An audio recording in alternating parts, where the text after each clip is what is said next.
there's a lot of emotionality in trucking. It's a hustle. It's a gamble, the whole thing. And if you go to a casino and you gamble and all of a sudden your feelings get put into it, that's when you start losing money, and that's when you Mm. start making really bad decisions. Same thing applies here. So if people are mad because they just lost money or they just lost a customer, the first thing they're going to do is talk shit on carrier 411.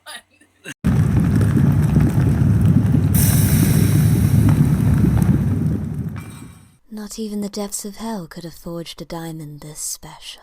What's up, y'all? Welcome back to another episode of Safford Delivery. My name is Big Mike, as you guys know, and I'm here with. Anik Lesage. I'm with Small World Ventures LLC. We're a logistics agency, Mhm. and we specialize in freight brokerage and driver recruiting. I also do mentoring, training, and coaching. Sweet. So, how I found Anik is on TikTok.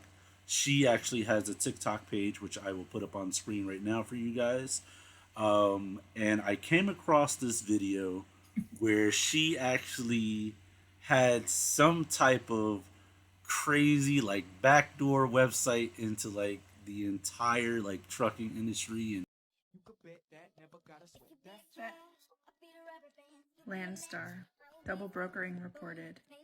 How much, you ask? Oh, not much.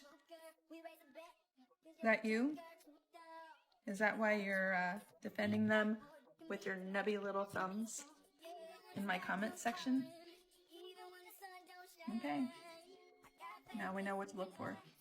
how to find out more about carriers and is it carrier specific or brokers as well? You can do all of the above. You can actually put a freight card on a broker, but um, to take a step back on that, the site is called Carrier 411, Mm-hmm. and it's just another tool that brokers use when they're vetting carriers.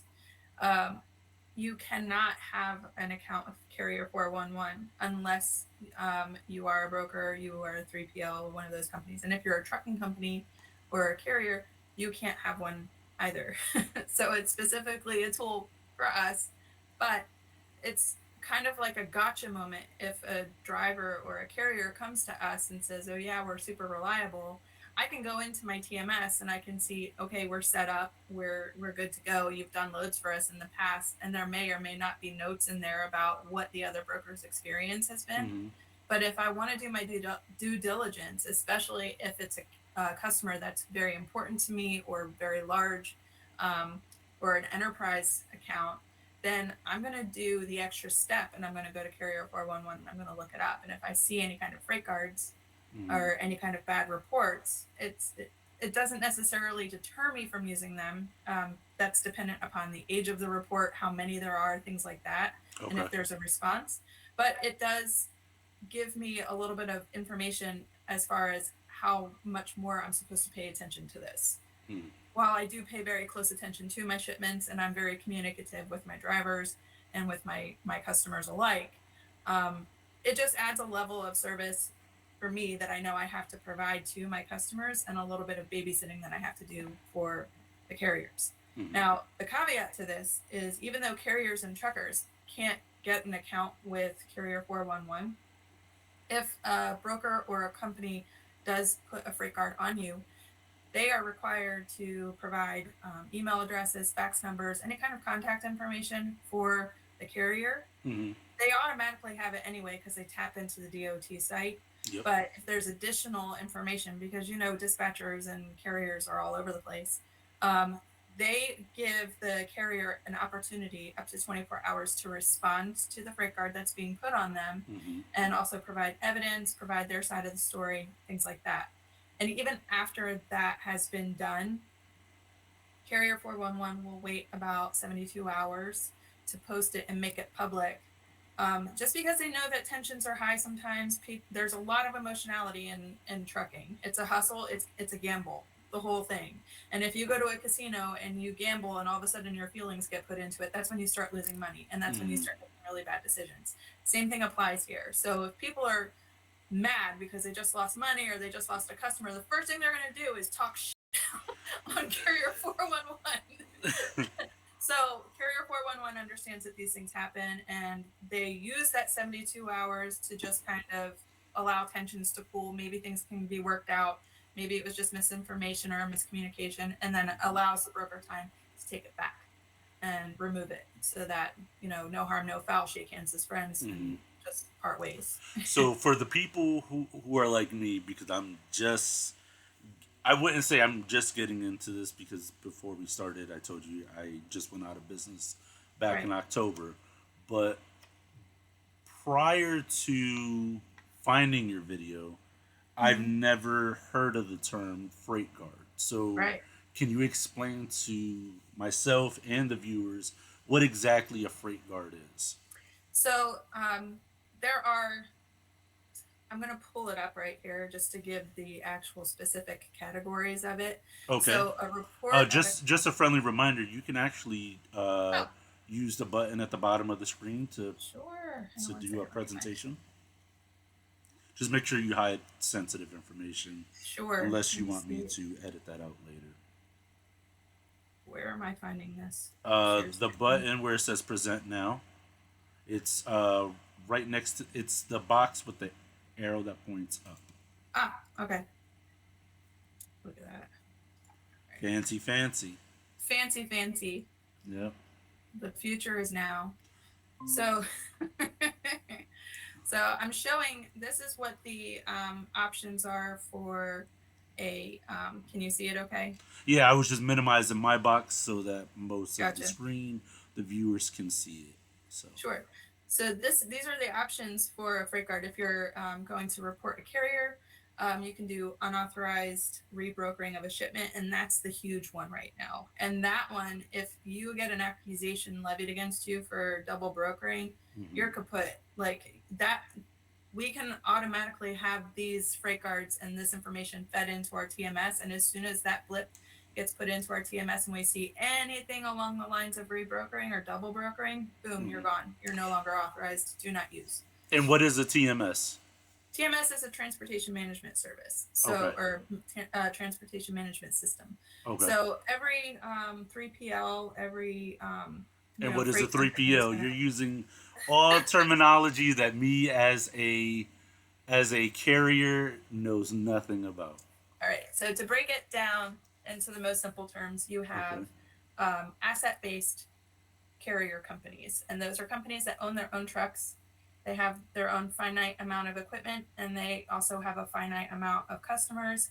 And their equipment is specific for that customer. If they get more customers, then that means that they have to buy more equipment. And these customers are essentially people who say, we don't want to use any kind of brokers. We don't Hmm. want anybody who doesn't have their own equipment. Hmm. So the problem with that is if a truck driver gets sick or a piece of equipment breaks down, then you can't fulfill the order of your customer, and that's a problem. They're angry. You might lose them, and if you lose that customer, then now you have all this equipment sitting in your yard doing nothing, and you have to hustle really hard to find more customers to use that equipment, or else now your assets are just burdens. Um, then you have 3PLs, that's third party logistics providers. Hmm. And that's where you see all of the brokers. We are inundated and we're flooded, and the whole industry is very saturated.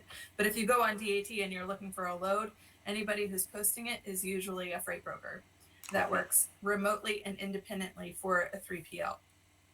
They don't have any equipment of their own.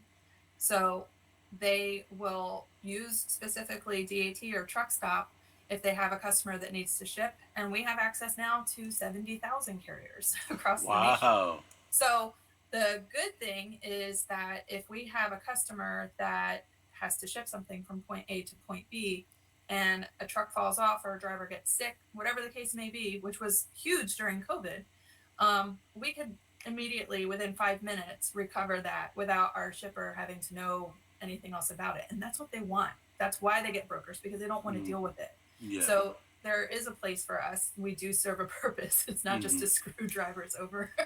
Wow. So you're openly admitting it. Wow. I've never had someone so we have straightforward. there are shady people in every single industry. There's shady, people who are just looking out for their wallet. But The cool thing about that is that in the end, it all comes out in the wash. Like those kinds of brokers are not in the industry very long. So you have people like me and other brokers that have made a career out of this, who have been in the industry for decades because they understand that the most important thing is not just building relationships with their customers, but also building relationships with their carriers, which is why my TikTok channel is not just geared towards training other brokers on the ethical way of doing things and being accountable, but also listening to the issues that our carriers face every single day, because it's all information. And I can provide better service to my customers if I Hmm. am in real time addressing the issues that the carriers are facing and why rates are doing what they're doing, or why there's no capacity in an area at a certain time, which is affecting, their supply chain. So it's mostly educating to motivating, but I'm building relationships at the same time because you guys keep America moving, Hmm. plain and simple. Is So is there anything else on this page you can show us that's like vital information? This is mostly it. Okay. So on this page, you see how you can report a carrier, but you can Hmm. also see how you can report a broker. So we also have unauthorized rebrokering. We have payment issues if we're not paying you. Um, brokers freight with a broker or freight forwarding authority. But I thought Fraudulent. you said if we were a carrier, we weren't allowed to use this. There's specific ways where you can have other people do it, and you Mm. will both be contacted. I've never been reported, Hmm. thankfully, because I know that I've made mistakes. And just like I mentioned before, tensions get heightened, things happen, Yep. and there have been plenty of times that I could have been reported, just because I was probably biting off more than I can chew and I made a mistake, and that's how you learn. But you have to be accountable for that. If you can Okay. identify any truth in what somebody is accusing you of or the behavior that they're saying that you did, then just admit it and move on. You Hmm. know, say you're sorry, make amends, and Mm. learn from your mistake and do better next time. That's why if I see a freight card on here with a carrier and I know that it's from a long time ago, especially if there's a response, Hmm. I'm probably going to give you a chance. Things happen sometimes, and Yeah. sometimes it's a misunderstanding.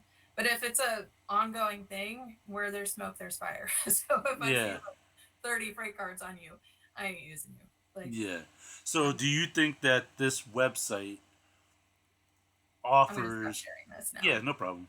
Okay. So, do you think that this website, Carrier 411, gives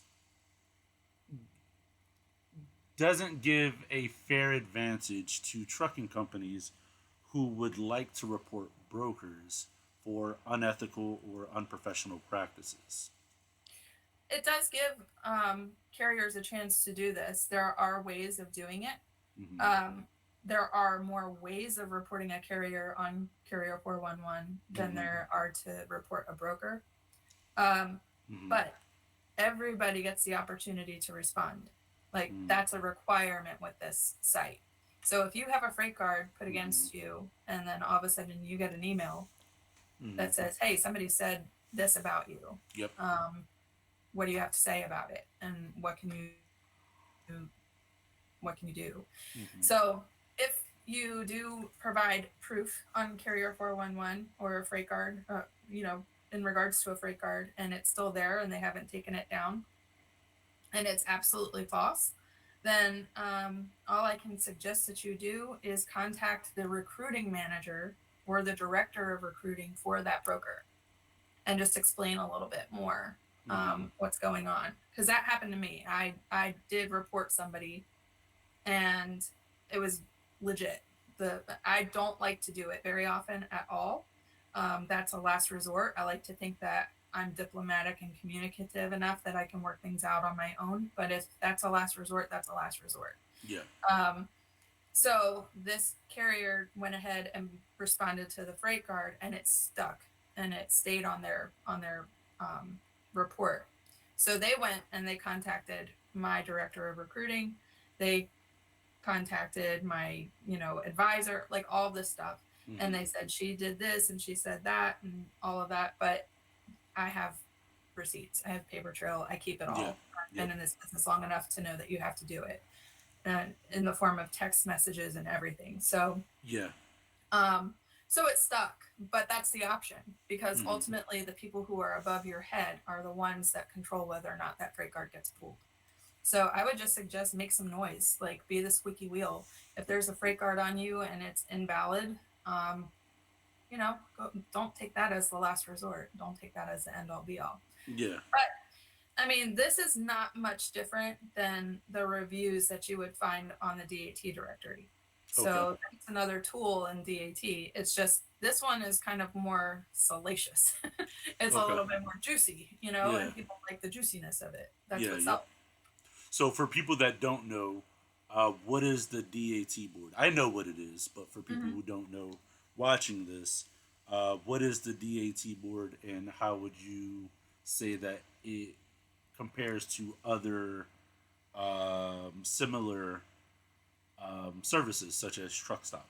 Right. So I'm glad you asked that because this has come up a lot, and I'm trying to figure out a way to alleviate this. But so DAT is fantastic. It's got its strengths, it's got its wheelhouses. Specifically, if you're just looking for a dry van, if you're just looking for a reefer, hazmat carriers, straight equipment like that, they have a lot of those. That's where most of the mainstream equipment is if you're looking for a load to be moved from A to B. It is fantastic in the sense that you can put in specifically what it is that you are looking for. Mm. You can put in all the information of your shipment. You can put in pickup and delivery times, and you can even put in a rate. Now, DAT1 gives the opportunity for people to book directly through DAT without even contacting the broker. If all the information is on that posting and a rate is on there, they can Mm. bid on it and take it, and you can accept it. So And essentially, it's a load board for people it's a watching load board. It's a that load board. that don't, but it's a glorified load board because there's It's a more. glorified load board, but it's glorified for a reason Hmm. compared to other load boards. Hmm. Everything has its flaws, but my biggest one with Truck Stop, this is, I actually did a video on this in like a huge state of frustration, but Truck Stop is great for flatbeds. If you're looking Truckstop.com for anyone truckstop.com. that's listening. It's another load board Yes, where we. ITS. It's you might hear it be called ITS Truck Stop, and they just started an interface where you're able to post loads, either like just quick runoff information, or you can do full details of the load. Um, the only thing is that there's no foot traffic, so there's not a whole lot of people looking. You can see how many people have viewed your posting, and it's very very small. Um, Flatbeds are a great find on Truck Stop. The problem is that if I'm searching for a flatbed or if I'm searching for any kind of truck, Hmm. the listings are so outdated. Hmm. And not only that, but a lot of the times a broker will post a load in their load posting interface, and it'll show up as a truck that's available. So if I'm in a bind and I'm trying to find a truck and I'm calling all these carriers, I'm sitting there wasting 10 minutes trying to explain to another broker, no, I'm not looking for your load, I'm looking for your truck. You have a truck posted on Truck Stop, and they're like, we don't have a truck, we have a load, and we're butting heads here. And all that time I could have been used Hmm. finding a valid carrier if their information was correct and if Yeah. they were on top of their game with it. So, um, and another thing on any kind of load board, real time information is so important. This, again, is a hustle and a gamble. So Yeah. you got to be quick. If you ever call me about one of my loads, I am very cut and dry. Picking up here, first come, first serve. These are the hours. Delivering here, first come, first serve. These are the hours. This is what it Hmm. is. This is how much it weighs. Your driver's not going to touch it. What's your rate? And it sounds rude. It Hmm. sounds really mean, but I'm But not wasting yeah, a time. lot of people they don't understand that you don't really have time for Niceties. the niceties. You don't really have time. It's either like, here are the facts of the case. You want it or you don't.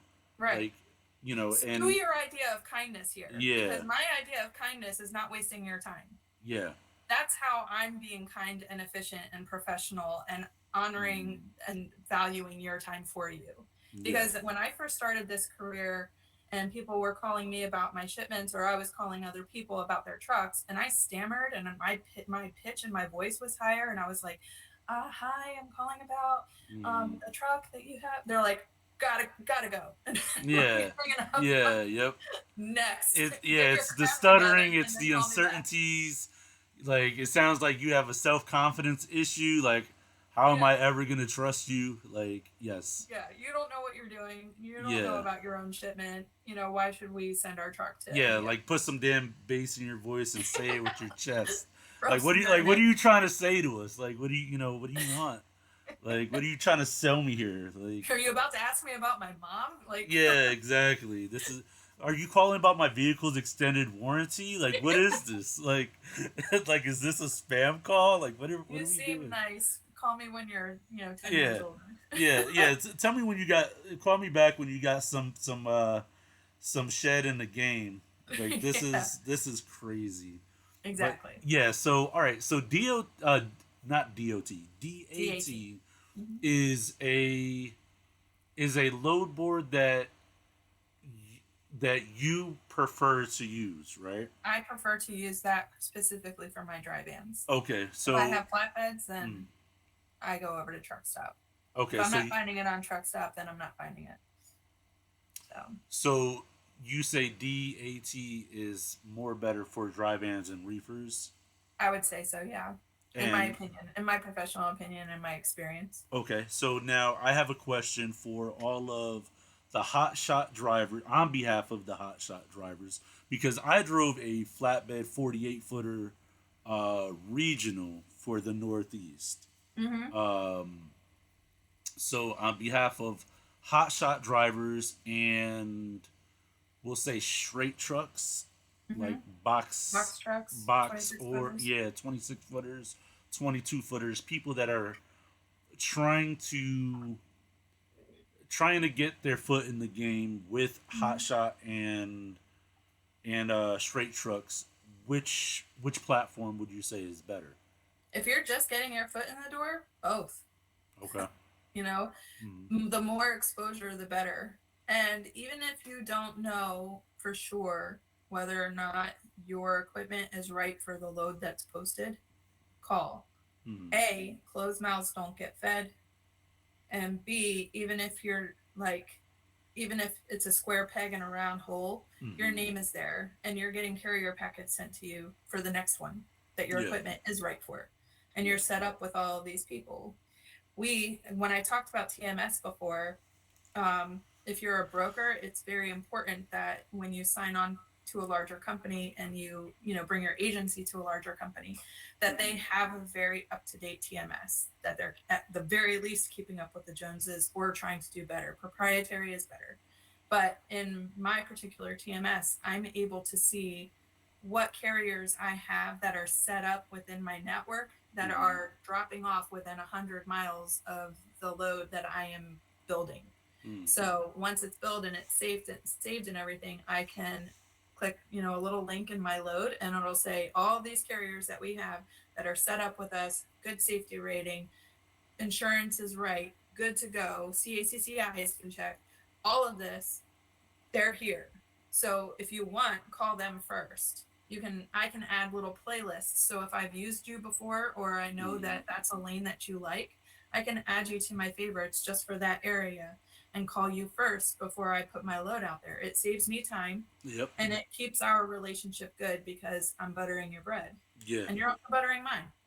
Yep. So, So in my experience from running the Northeast, um, we had brokers that did exactly what you said. They would keep us on a first we knew people on a first name basis that would call us whenever they had loads, and it wasn't an uncommon thing.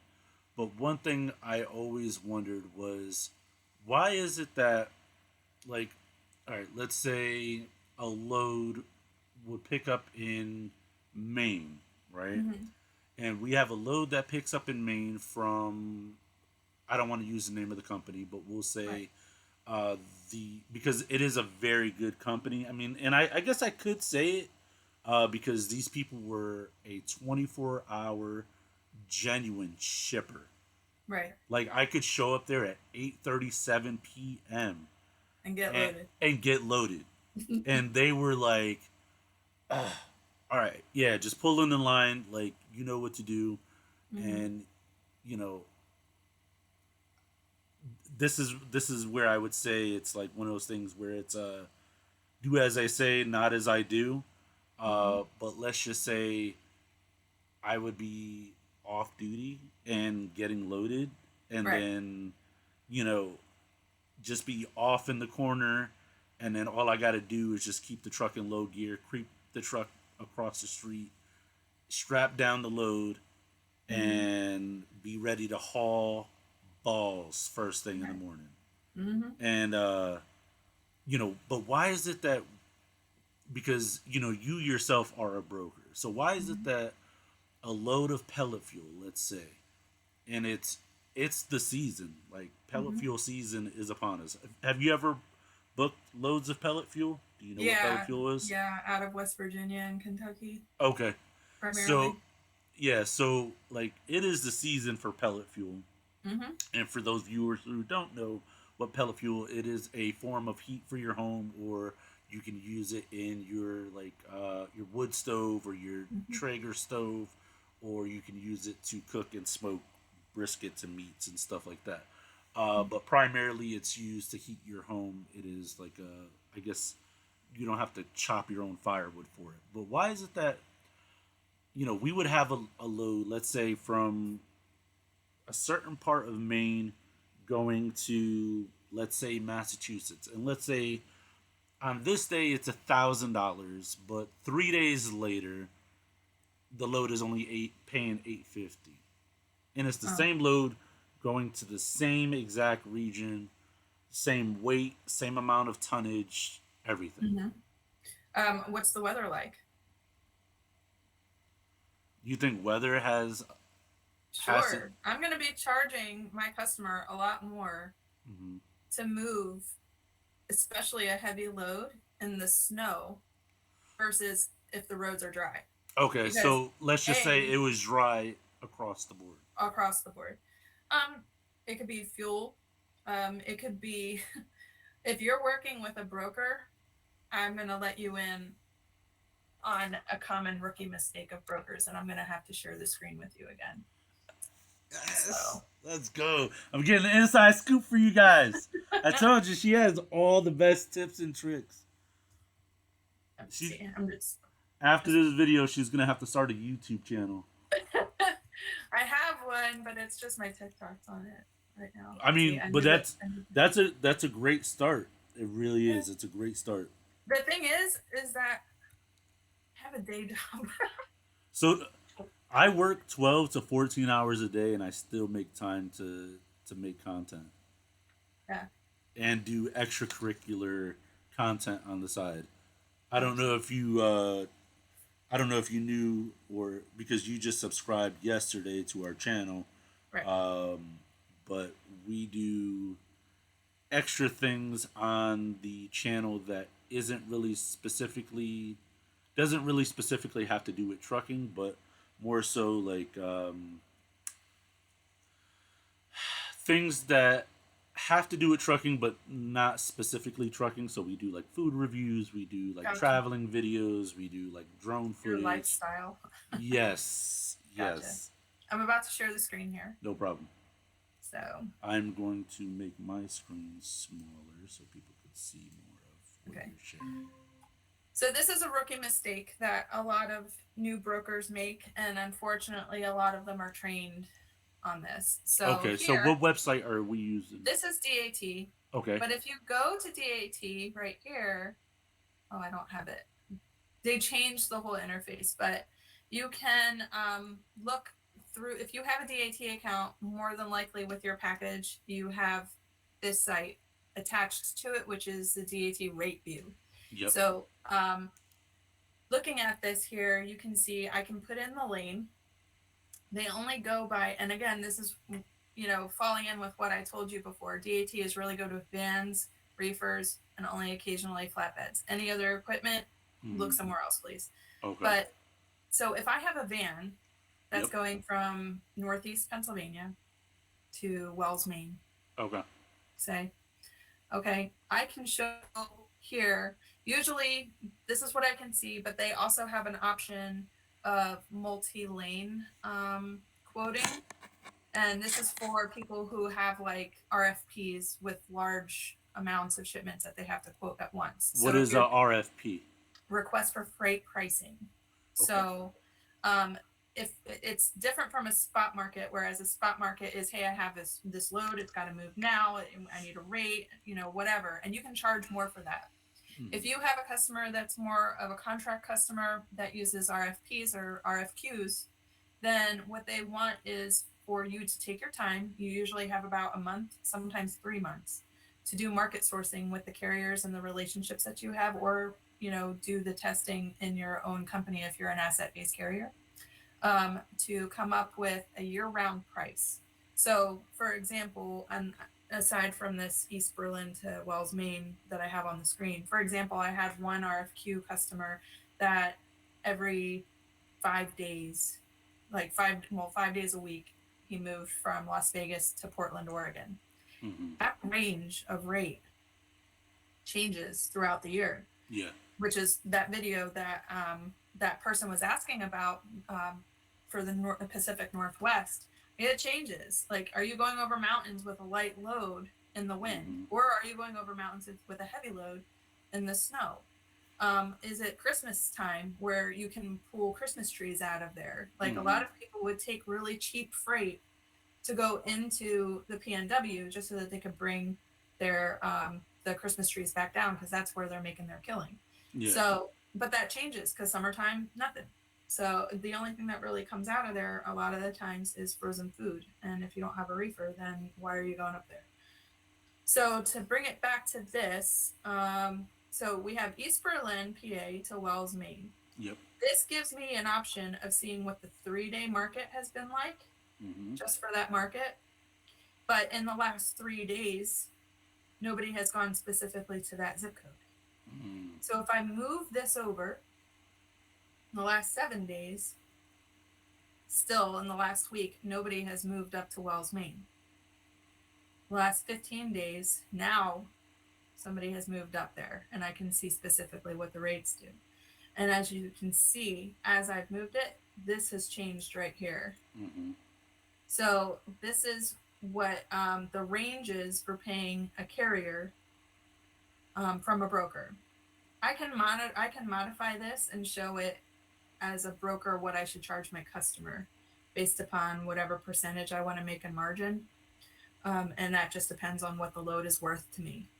But this gives me a gauge of what the market has been doing Yep. and what a carrier should be charging me. I know that if they're going astronomically higher than $1,550, then something's up.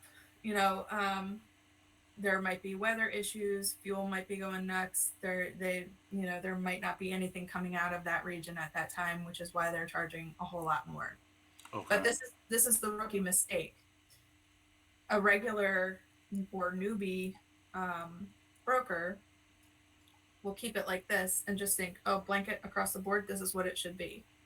They're also Okay. not taking into consideration the desirability of a lane. They're not taking into consideration this. So there's one load here per every 9 trucks. Where do you see the 9 trucks? Right here, loads per van, Uh huh. 1.9. So, So, all right. So, as someone who's just on the outside looking in, so the right. 9 represents trucks. The 9, actually, in this case, don't let me lie to you. Usually it'll have the ratio. It'll have the first number will be the amount of loads, and then the second number will be the amount of trucks. Okay. This right here, what this means, and this is why you have to read, because sometimes it changes based on the market. This reads that there's 1.9 loads, so 2 loads per every 1 truck. Okay. So Ideally, for a carrier, what you want is there to be like 4 or 5 loads per one truck, because that allows you to negotiate a little bit more. That allows your rate to go a little bit higher, because Yeah. now all these people are fighting over your truck Yeah. Yep. because there's nothing up there. In this case, it's like 2 to 1. They can take you or leave you. They can wait. Yeah. Yep. Usually, they can afford to wait and wait for somebody that just like wants to get out of there. You're Hmm. not in a good price point here. This is not a good position. So, as a seasoned broker, what I'm going to do is I'm going to look at the capacity coming out, which is even less than Maine. So, what I can see here is that if I want a truck to go from the Northeast, I'm Hmm. probably going to have to pay deadhead to get them there, which raises my rate. I'm probably going to have to sweeten the pot a little bit because there's not a lot of trucks around there. Hmm. And then I'm also going to have to pay them even more because their position's not getting any better with where they're going. So if I instead moved this from um, the Harrisburg market down to Alabama or down to Atlanta, that would Hmm. be a much better rate than me moving it to Wells, Maine, because you guys aren't coming out. Yeah. So these are things that are determined when you're rating a shipment for your customer. And a rookie broker is just going to look at this right here because you know full well Hmm. that for this lane going into Maine, I know full well that this lane going into Maine, I'm going to have to pay a carrier like $2,300. So I have to ask, yeah, yeah. So it's completely wrong. But what's going to happen is a rookie broker is going to go back to their customer and they're going to say, I can do this for $1,700. Yeah. Maybe negotiate a little bit, bring it down with the carrier, talk them down a little bit. But Hmm. that's still not going to cover it. So they're going to be taking a bath at the end of the day, or they're not going to cover the load and they're going to have to give it back, which pisses a customer off. Yep. Or they're just going to have to go back to the customer and say, I'm going to need a little bit more money, which doesn't make them look good. That's why you have so many brokers. There's so much of a turnover because they're not learning this stuff. They're not learning their lanes. They're not learning their product. They're not learning the regions. And they're not learning about the time of year of things. Mm. And that's why you make relationships with carriers and you hear what they have to say about it. Carriers being the trucking companies. Trucking companies, drivers.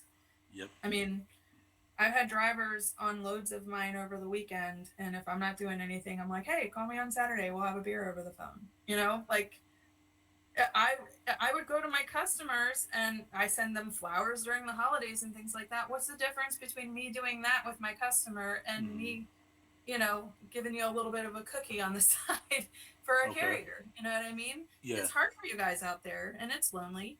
And I want you to know that I appreciate you. And that's how you know that I'm going to take care of you. And that makes my life easier. That's the difference between me spending 2 hours trying to find a truck for my shipment and calling you up in 5 minutes and then doing something else with my day.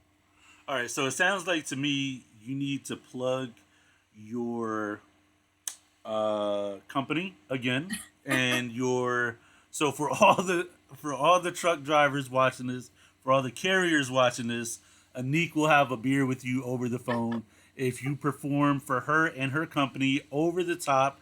You're not complaining. You show up on time, Yep. and you're not dragging your boots, and you just get the work done. So go ahead, plug the name of your trucking company one more time, so that I'm way so I'll put it up on screen, and I'll include all the fine details later, and so that way Anik can get her product and her customers moving in a much more efficient way, and she can call you personally. Go ahead, plug it. Don't worry. Well, it's Small World Ventures LLC, and that's the name of the site too. It's Mm. smallworldventuresllc.com. All my Okay. contact information is there. Okay. And again, I do treat you very well, but don't think for a second that I don't hold you accountable. So Mm. if you mess up, just own it. Okay. I don't care about what your intentions are. I care about what your behavior is. So as long as those two match, Mm-hmm. we're on good terms. There you go. There you go. That's awesome. That is great. It's I think that people in carriers able to find down to earth brokers that get it is such a rare commodity. You know, all jokes and all beers over the phone aside, Mm-hmm. but one of the things that we struggled with is brokers that just did not get it. Right. Like they did not understand, like at all. Like they just didn't get it. They didn't understand. Um,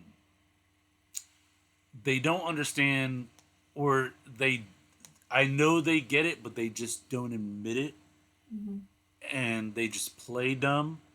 But that was one of our biggest pet peeves: is brokers who were not able to put the money where their mouth was to make up for their mistake. Mm-hmm. Like for instance, the story I told you with, the load going from Maine to Massachusetts, Mm-hmm. whereas we would get brokers that would lie to us and tell us that this broker ships until or loads until 4 p.m. Mm-hmm. But then they don't understand that the facility closes at 4 p.m. You just looked Yeah, up they're the not hours of service. loading after 4 p.m. They're Yeah, there until 4 p.m. yeah. So loading stops at 2:30. So a Because smart broker is going to lie to you and say that they close at 3. So you get there at 3, but they'll load you until 4. yeah, and it's so crazy. It's like it's so cringe. So what I'm gonna do now is uh I'll put up on screen like a just a quick snapshot of like and I'll explain it of some conversation that I myself had with a broker that I've already shared with Anik. We spoke a little bit about it prior to the podcast starting. Um, of a, I don't know. You think it would be fair for me to expose the name of the company because I won't put the contract up on screen. Put it on the map. Put them on the map. Put it on the map. All right. Put it on the map. All right. So we actually had an encounter with a company called Slaughter Trucking Mm-hmm. and Brokerage. Was it? Let me see. Let me see. Slaughter Trucking and Brokerage. That is the DBA name. Okay. The actual legal name is Slaughter Trucking LLC. And do you remember when I told you about the 3PLs versus the asset-based carriers in the Yeah. beginning of Yep. this? So there's the hybrid model. So the hybrid model is when you have part of a company that does have their own assets, but they have opened a brokerage as well to cover when their own assets can't take care of their customers. That's when they'll broker it out. It's Mm. few and far between that they'll do it. But then they were like, well, if we're going to do that, then we might as well get some freight brokers to move other freight for other customers that are not, requiring an asset based carrier. So fair, but um, in those types of companies, what they're going to have is a broker. Mm-hmm. And then once the broker books the freight and has the customer and has it rated and they're like, good to go, book it, send a truck in, that's when they pass it on to a carrier team. And the carrier team is now responsible for finding the truck. Mm. That's part of brokerage. What at one point I had somebody put in a question on one of my videos, that they're new and they are booking the freight for the brokers, and what advice should I give, or what advice could I give to them? Mm. And the best advice that I could give to anybody that's their specific role is just like what I've been saying this whole time. Listen to the drivers, listen to what they're facing, and communicate it to your broker, because most of the time those people in that job role are assigned either to a specific broker or assigned to a region, and that's a great opportunity to learn about what's going on. Yeah. Those people are the ones that eventually become and make great brokers. But if they take the opportunity to actually communicate these things to their broker so their broker can rate things properly, Yep. and communicate better and be truthful to the people that they are booking freight with, Yep. then that collab would change the way that this industry is run so much better and so Yeah. much more efficiently. Be- But that's the type of company that Slaughter is. mm, yeah. I feel like um, I I don't know. Did you read the text A little bit, message? yeah. Okay. Hmm. So there was so much communication between that broker company, the company that they sent us to, which I've been to before, really nice people. Hmm. Uh, but I was lied to pretty much every step of the way.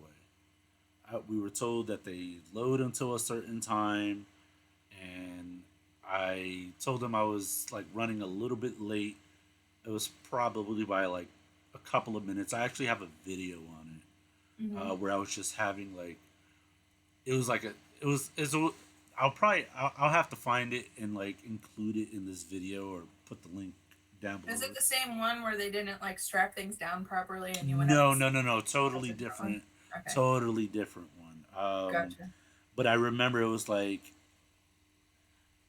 I remember getting to the area, the bridge that I would the bridge or the road I would normally go to this facility was closed, so I had to find like the long way around, and then the GPS kept trying to bring me there, and then when I found like the long way around, some guy in a 53-foot drive-in could not make the button hook turn. Instead of shooting like far left out and then swinging wide right, he decided to like try to cut in, like almost took trees down with him. And then once I saw that, I went down the road, flipped the U-turn. I was hoping that he would like have cleared the road by then, which he was just getting out of the way. And I was telling like this story because I used to keep my GoPro mounted to my dashboard, to my windshield, so that way you guys can see what I saw, and you guys can just hear my narration for what I was going through. Like so Hmm. that way, like the camera doesn't lie; it's an objective witness. So you guys can see, like I'm not making this up. Like I cannot believe this is happening to me. This place is gonna close before I get there, and then comes to find out I was doing all that rushing for nothing because Nothing. I was either lied or miscommunicated to about this specific facility.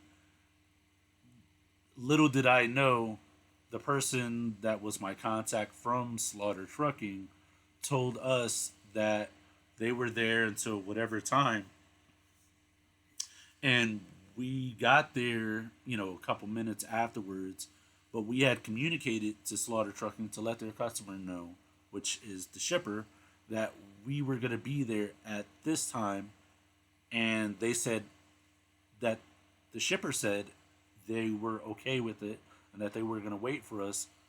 That never happened. Right. And we show up on site, and the place was deserted for at least an hour and a half. Do you want to hear my opinion on what the broker was probably thinking at the time? One Go of two for it. things. One of Okay. two things. If you showed up, Mm-hmm. they would still be able to go back to their customer and say, oh, he showed up. He was a little bit late. Or he got lost, whatever the case may be. And um, they would still look like a hero to their customer. Right? We did our best. Traffic, things happen, mishaps, Mm-hmm. calamity, going on yards. Yep. But going back to you, now you're there. Yep. Now you deadheaded all this way. Yep. Now you have wasted all this time. And what are the chances at 4 o'clock on whatever afternoon you're going to be able to find a load to recover from this one Yep. And I had 4 hours left on my on clock your clock? to get loaded, so that means I could have left there first thing in the morning Mm-hmm.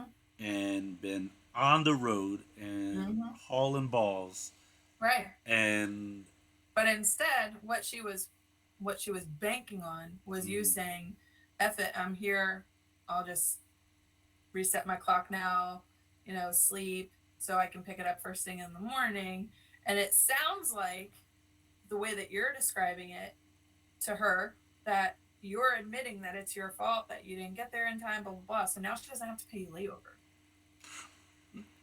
Well, that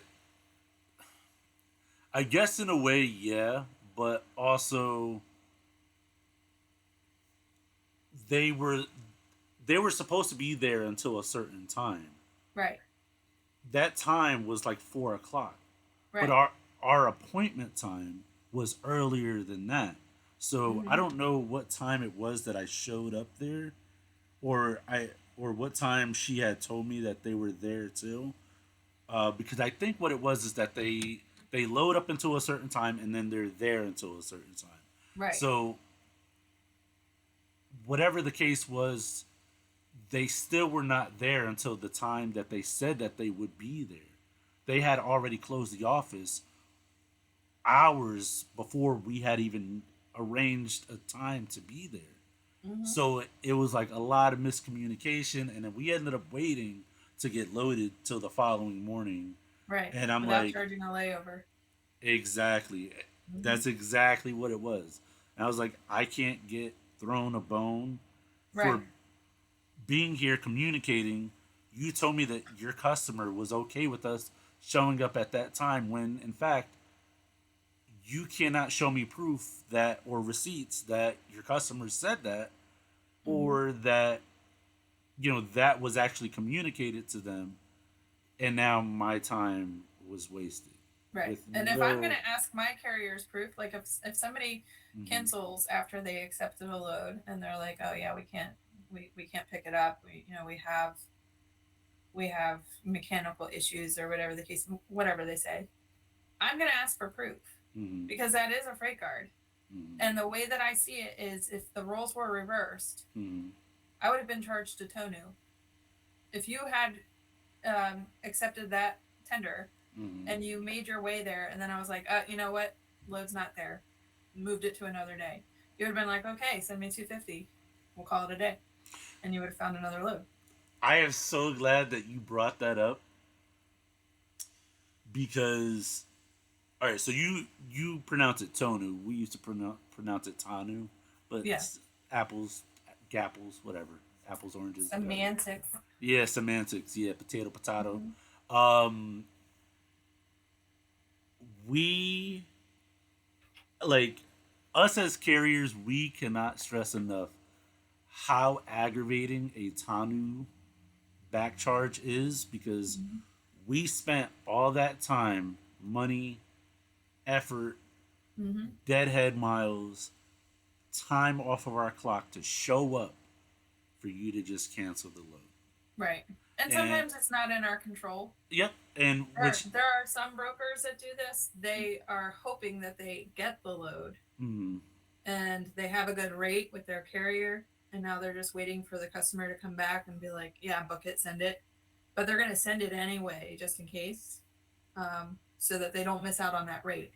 mm-hmm, And then they also look like a hero because your truck's there just like that after they said book it. You're efficient and you're on the ball. mm-hmm, But if the customer comes back and says, no, we decided to go a different route, we went with a different carrier, whatever the case may be, then it's like, oh, they moved it to another day, or they changed the warehouse that they're sending it to, or whatever oh, the those slide dogs! Oh yeah. my god! But you could still charge the tonu, but there are some people that are like, unless you actually show up there and check in, there's Mm-hmm, no tonu. You didn't make it there, and you had plenty of time to recover. Me, I'm just like, it is what it is. Like, take the feelings out of it, take the emotions out of it, because for you guys, it's frustrating. You're trying to find a load. You're trying to get out of where you are, and then all of a sudden it's like, yes, I got one, and yeah. you're spending all your time, money, and resources to get there, and you have such a wave of relief just to be freaking deflated by somebody saying, Oh, you get sorry. it. You get it. It's one of those things where it's like 250 does not justify. It Like doesn't. in my opinion, in my professional humble opinion, and I think I speak for all carriers, Mm-hmm. all small owner operators that do not have dedicated freight.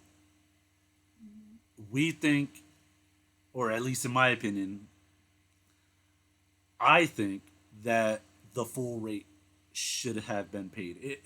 But to the point where if we show up at the Mm-hmm. time we had booked the load Mm-hmm. and we show up there and we get there and you tell us that the load is not there, it's not going to be ready, whatever other excuse, we should be paid the full rate. Yeah. Because, especially because for people that are shipping, I wouldn't say illiterate or not They're not people, versed in the yeah, vernacular. versed in the terminology. Deadhead is when I have to drive a certain amount of miles without freight on me or being Mm-hmm. paid to go pick up the commodity, to go Right. pick up the shipment. So in the Northeast, I can't speak for anywhere else. I can only tell you from what I know and what I experience. Sometimes to get from one part of Vermont to the other part of like New Hampshire, or one part of Vermont to the other part of Vermont, because you're Mm-hmm. traveling through the mountains. Right. You know what is a maybe 120-mile deadhead um, trip. That That's th- 4 hours. yeah, that to me. So for people who don't understand, at highway speeds, 60 miles an hour on a straight road, no obstacles, no stopping, no nothing.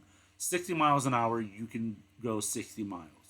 In the Northeast, especially when you get into the northern part of the states or above a certain part of Massachusetts, the speed limits go from 55 to 70 Mm-hmm. to 65, somewhere around there. So now, your travel time can decrease from 60 minutes down to 55 minutes or 50 minutes because now you're traveling 65 to 70 to 75 miles an hour. Most trucks are most trucks are governed around 70, 72, Mm-hmm. and you have to take into account for you are in the truck, you are going uphill, this, that, and the third, so you might not always get that that mile per hour range that you would like. But Mm-hmm. for 120-mile deadhead, you would expect that to be a 2-hour drive. But in the You would think. Northeast, you would think. But in the Northeast, like you said, that could easily be a 4-hour drive. So Plus now, tolls. I mean, if you're going from Jersey into Connecticut, you're dealing with the New Jersey Turnpike, you're dealing with the bridges, you're dealing with the frickin' Tappan Zee. Like, that the is, Cuomo, you're dealing with you're all of dealing with it. all that mess. There's a saying, football is the only sport that can turn 22 seconds into 4 hours. Yes. And that's like, take that in terms of deadhead. Deadhead of 120 miles is very, very different in the Northeast compared to deadhead of 120 miles in Oklahoma. Yeah. So, I mean, it's apples and oranges. So, and on a broker, in a broker standpoint, like, we have to take that into consideration when considering our rate. Like, I Yeah. can't sit there and say, oh, I have a load picking up in Connecticut and this driver is 60 miles away. They're freaking 3 hours away, Mm-hmm. and who knows what they have to pay if they're coming out of New York to get there. Yeah. So, I mean, don't think that you're doing anything really great for yourself by finding a carrier that's 60 miles away. Like, you did a great thing. That's still difficult for the driver, and that's still going to eat into your bottom line. And Yeah. if you're a broker worth your salt and you appreciate the carriers that are working for you and you're actually building relationships instead of doing spot market one-offs, then you're going to take care of the people that work for you. That should be the case Mm-hmm. anyway. You should just be kind and take care of the people that are doing a service for you. So for people who aren't really into it or you're just getting into it, this is all very important information. I want you guys to take all of this information with a grain of salt because we can only speak off of our experiences. Mm-hmm. So with that being said, you know, you just did that 4-hour trip to pull up to find out that your It's shipper not has there. it's not there. It's not And there. It's not even funny. all this damsel in distress Anik has to offer you is $250 And for they're your like, efforts. And Yeah. Oh my God. Take it easy. This is family friendly, okay? Family Sorry. friendly. I think I dropped the F bomb a little bit That's earlier. okay. We gotta find it. I'll have to find it. Oh my God. But Blur it uh, out. yeah, I'll have to blur. She just pulled out the stone cold Austin 316 double rattlesnakes on camera. Oh my God. Two brewskis. Oh my God. She just pulled it out. But yeah, so like Maybe I've all been in this industry too long. yeah, Anik is definitely one of the guys, guys. So, oh my god, that was so good. So, yeah, you pull up, and then all Anik has to offer you is $250. Now, mind you, let's break that down in terms of cost and your time. Mhm. So, what a lot of people they don't realize is that fuel in the Northeast is still hovering at about $5 to $6 a gallon. Your average truck, loaded or unloaded, loaded or unloaded, gets anywhere from 5 to 7 miles to the gallon. Mhm. Less if you're loaded, less if you're, the weather. If it's, Mhm. if it's snow, if it's inclement weather. Less if you're in the mountains, if you're driving uphill, if you're driving downhill, around canyons, stuff like that. That all goes into your fuel economy, and also traffic. Traffic Mhm. is another big one. So let's just say on average you get $6 to the gallon. Mhm. Let's say $6 to the gallon. Let's say 6 miles to the gallon, and fuel is about $6, maybe 6.10 a gallon, maybe $6, whatever it is. You're only getting $1 per mile Mhm. for your fuel economy.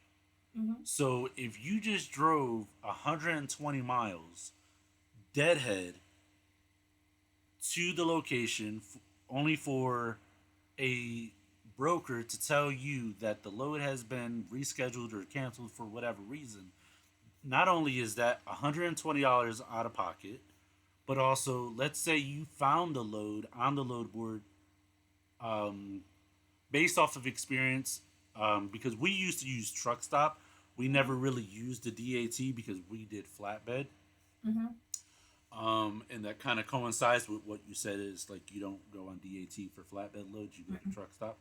So that makes total and perfect sense. So um, when you drive that 120 miles to get there, that's 4 hours. Now, Mhm. mind you, let's say you, at least on truck stop, I don't know how it is on DAT, but brokers start posting loads after 8 a.m.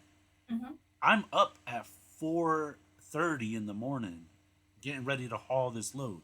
If the load wasn't booked the night before, that means, or a few days in advance, that means you have to wait until 8 a.m. for the loads to be posted.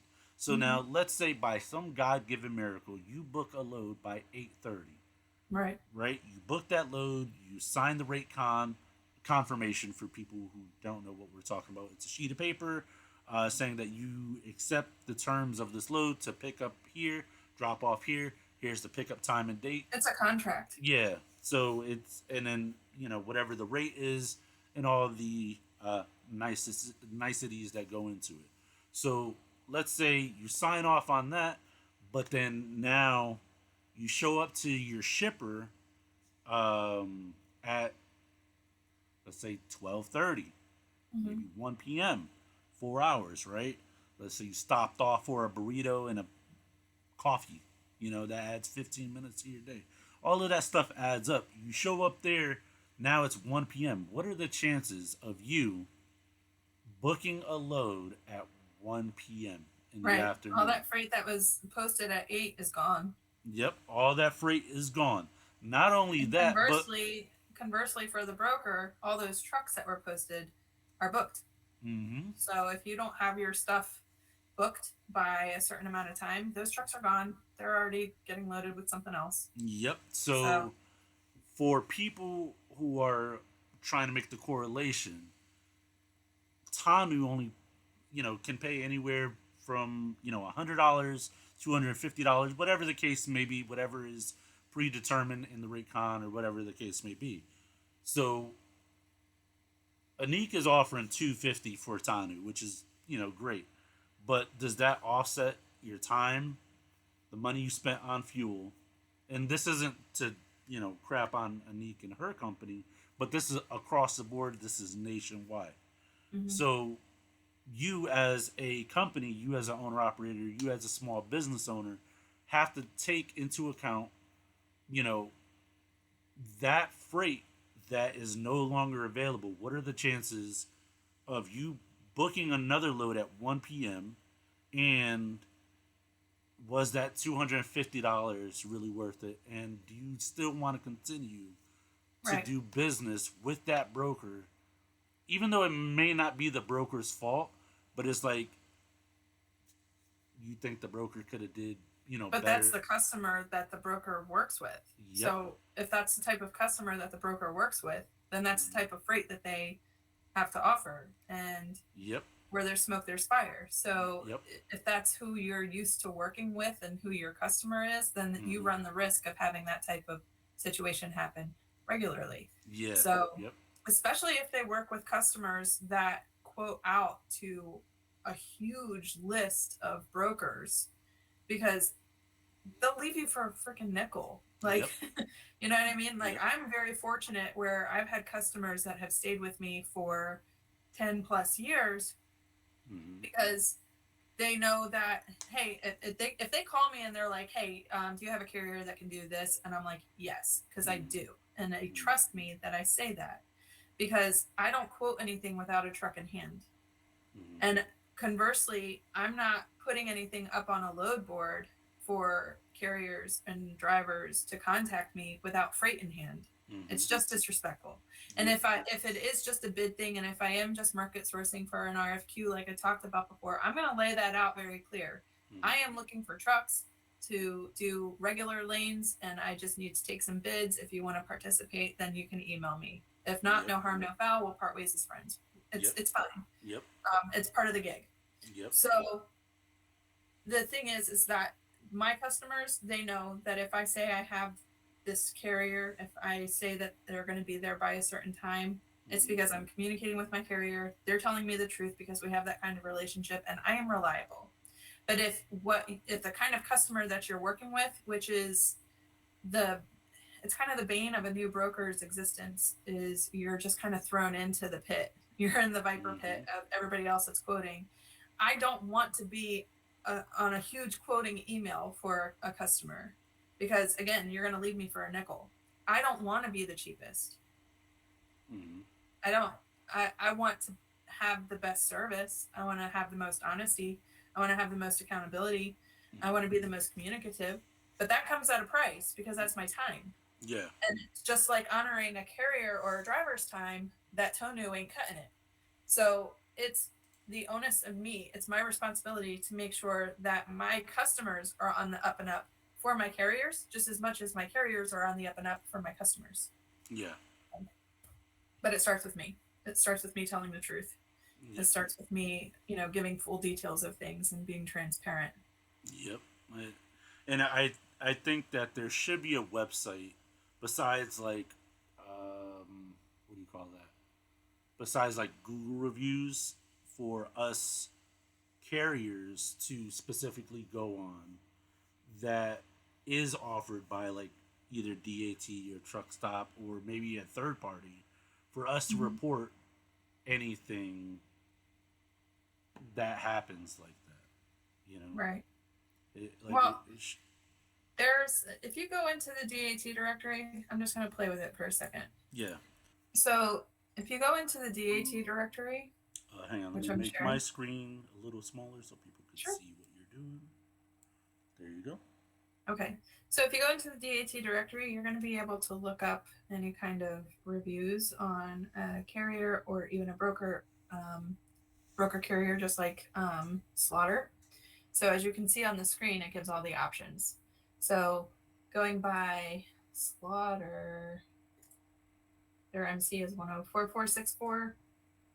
They're a broker carrier, we know that. Yep.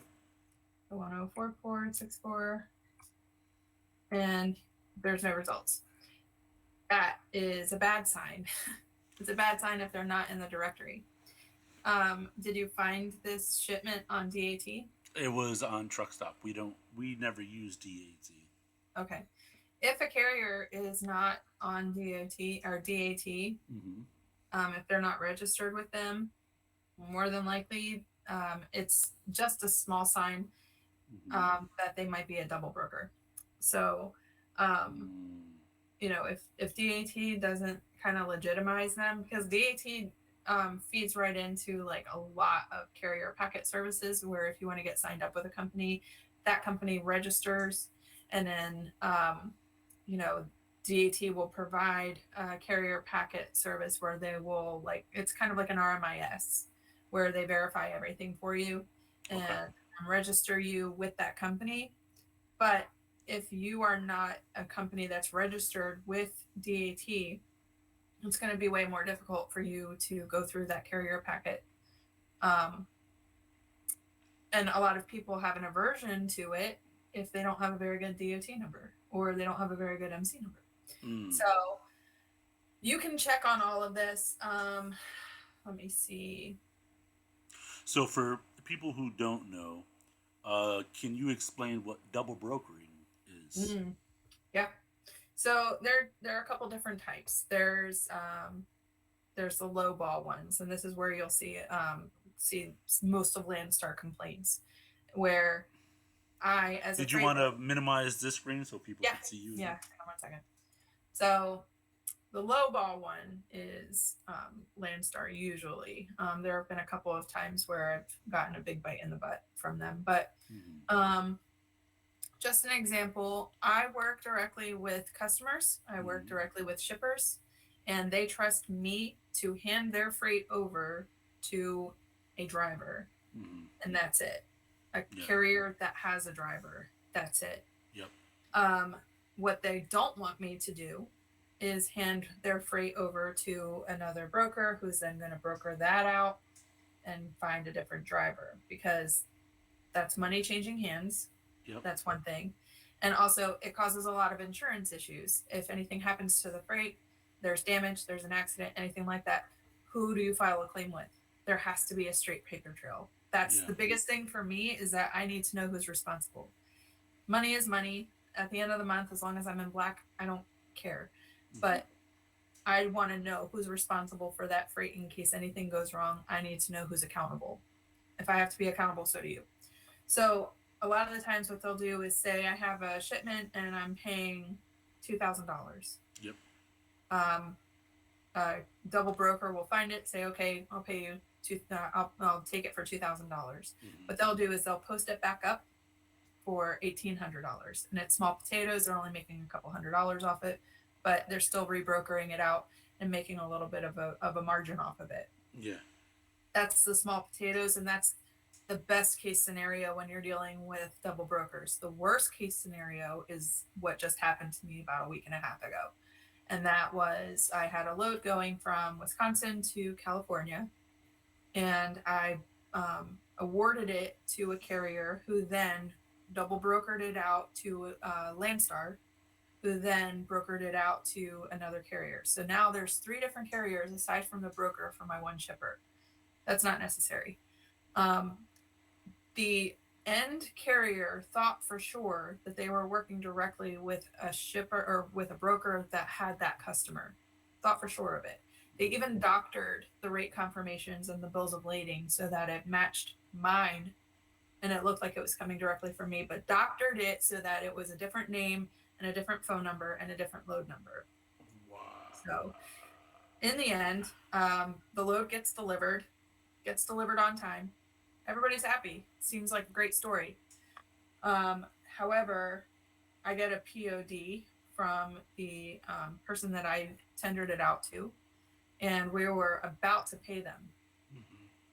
when I got a call from another carrier who was like, hey, we delivered this, and I can't get a hold of the dispatcher from your company Mm-hmm. to get paid.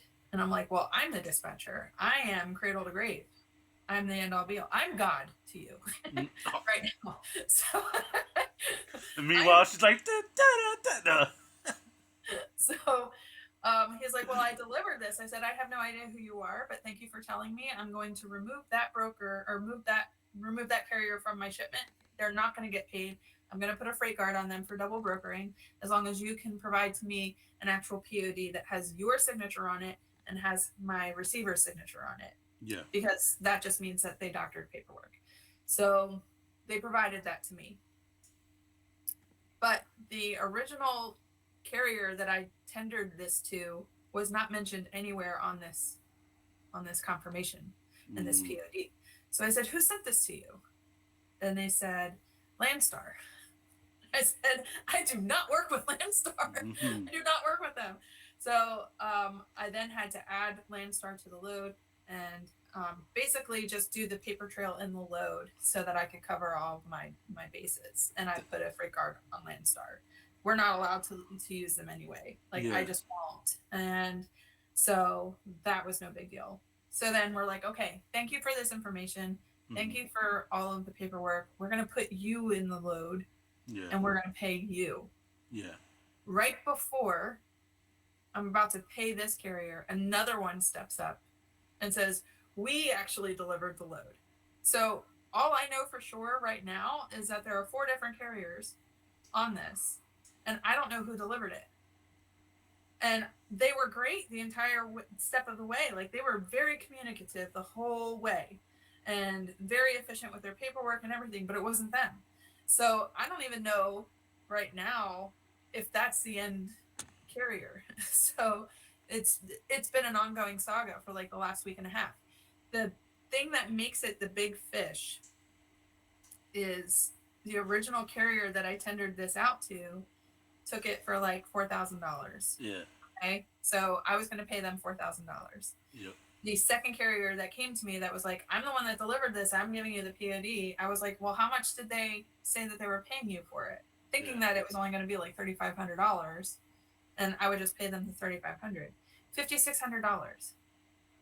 And I'm like, where is he getting the $5,600? I was only paying him $4,000. He Yeah. had no intention of paying this carrier at all. That's why he wasn't answering the phone. So the double brokering puts me in a bad position because now I actually do have to pay the end carrier, whoever that might be. Mm-hmm.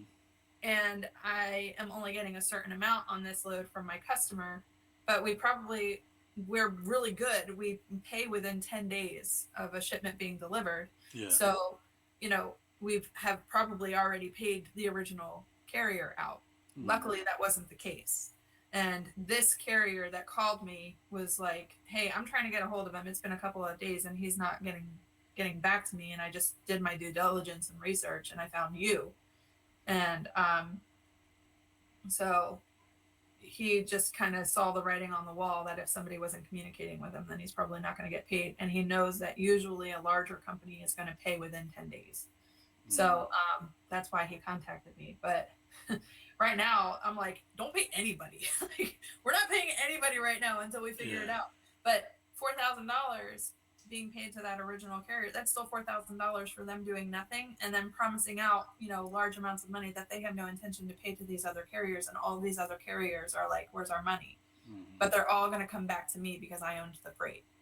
So Mm-hmm. think about it. I pay $4,000 out, then I have to pay $5,600 out to this other carrier, and then I have to pay $5,000 out to that other one, all because they have what looks like a rate confirmation from me. If they submitted those to my company or my factoring company, they would get paid. Luckily, my factoring company knows what my load numbers look like. They know what Mm-hmm. my rate confirmations look like, and they know that they're not to pay anything out until they have specific paperwork for me, and they don't have it. So nobody has gotten paid yet because I just Mm-hmm. want to see how much further it goes. But that is the most common big fish double brokering type of story, that it all just changes hands. That is ridiculous. Mm-hmm. And as rates fluctuate so crazy and as like times are tougher, you're going to see that a lot more. Like bad economic times are rife for scams. So as things get worse, as stuff doesn't come off of ships fast enough to accommodate all of the capacity out there and all the carriers out there, and people are desperate for money, you're going to see these things. Mm. And it's usually around Q1 because capacity kind of dissipates. Things are slow Q1 for a lot of shippers Mm. because they're just recovering and it's like the beginning of the year. Things ramp up around Q2, but by then Mm. a lot of capacity has fallen off. Truck drivers quit. They're Yep. like, this is not an economy for me. Yep. So that keeps capacity a lot tighter, and now you see rates going up. Now you see more things moving, supply and demand. Mm-hmm. So this is around the time of the year, around the holidays and after in Q1, that you see a lot of double brokering happening because things are just tight and tough and cheap. Yeah. So, in your opinion, do you think that the person who actually delivered the freight is going to be able to find you? Or do you think Um, it's genuinely one of the two companies that reached out to you so far? I don't think that it is the first or the second company. I know that it's not Landstar because we don't work with them at all. And it's rare that you find an actual asset of theirs that's delivering. They usually broker out, um, which is why we don't use them because that is, in a sense, double brokering. Um, and you see a lot of people commenting on my videos like that's co-brokering. No, you are Mm. not the broker on the load. You are not the owner of that freight. When that customer sends that freight into my lap, I'm the owner of the freight and I'm only giving it to another carrier. If I Mm. bring a broker into that situation, that's a double broker. Mm. I'm a double broker and they're a double broker. Yeah. So let's just make that clear. There are companies that have co-brokering agreements, and those are for people who are specifically for PLs. And I think you might have seen something that I've posted about that. But those are just larger companies that handle larger enterprise accounts that are um, authorized to find individual types of carriers, whether it be asset-based carriers, their own assets, Mm-hmm. brokers, or power-only units. Mm-hmm. It's curated that way for a specific reason, but Mm-hmm. that's not what Landstar is. There you don't see ExxonMobil, you don't see Electrolux, you don't see Bells, you don't see these larger companies or RJ Shinner saying, you know who we should use to manage our entire transportation fleet and network and logistics? Landstar. You don't see that. That is never a good idea. Ah! Oh my god. I don't know if we've ever hauled a Landstar load. I mean, I can't say yay or nay. I just know that, I was grateful enough to have a wonderful young lady by the name of Nicole. Love her from the bottom of my heart. She's like my right hand man, pots and pans when it comes to that. And she started from the ground up with my company, and she rode it till the wheels fell off. And I was fortunate enough to hire. When I first got into trucking, I was hired by this guy named Joe to do, whatever it is that he needed me to do for his business. And then he needed more drivers, so I went back to the school that I was trained at. Found this gentleman by the name of Chris, um, who became like my best friend. But not only like my best friend, but one of my partners. So I was fortunate enough. I was fortunate enough to hire Chris as one of my drivers to haul loads for me, and Nicole was responsible for dispatching us to whatever. So um, Chris and I, we never really looked at the specifics of the rate cons and stuff, just where we had to go, what time we needed to be there, and stuff like that. So I can't say for sure whether we ever hauled for Landstar, but that would make sense why the rate was probably lower if it was for Landstar or any company or any broker company that we can possibly find that's double brokered. Because um, I also find it very interesting that you say that you guys normally pay within 10 days, right? Mm-hmm. Now, is that through your factoring company or is that through you direct?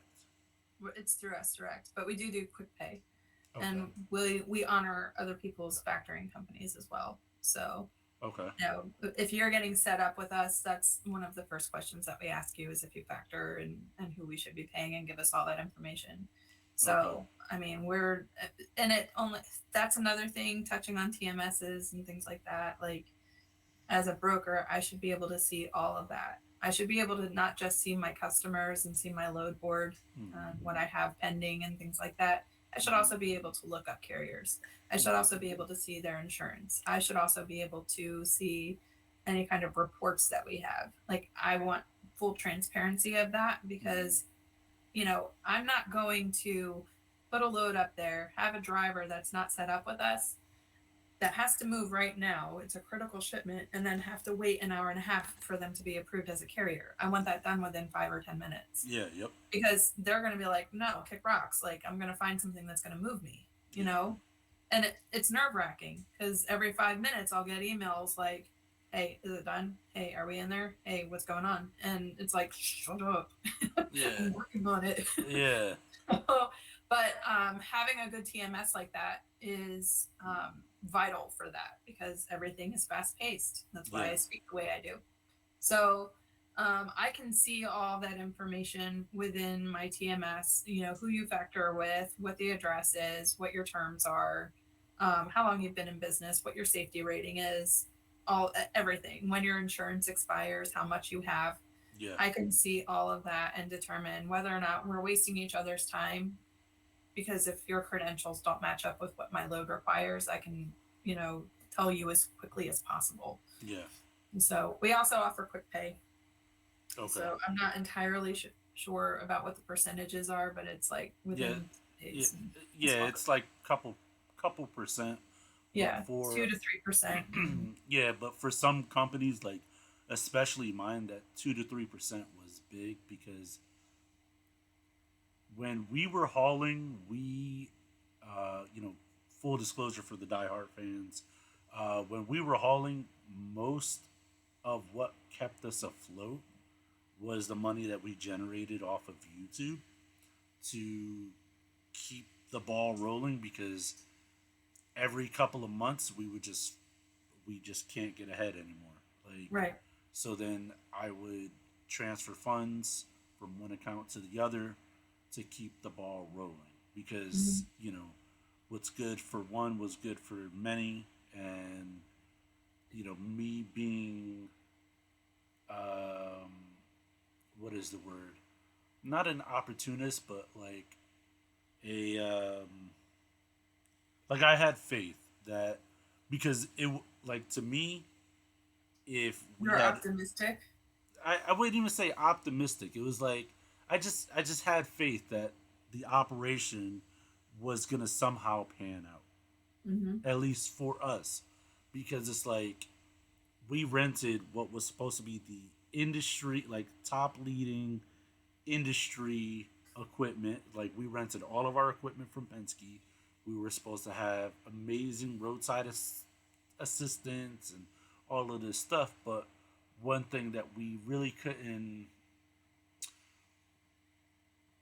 it's kind of like one of those things where it's like you don't, like, there are people to blame for the downfall of your company, but also was it really within their hands, if that makes sense. So like one of the Hmm. biggest issues that we had was breakdowns, and I'm talking, like, I could show you rap sheets like of breakdowns, and Hmm. all of our equipment was Penske rented equipment.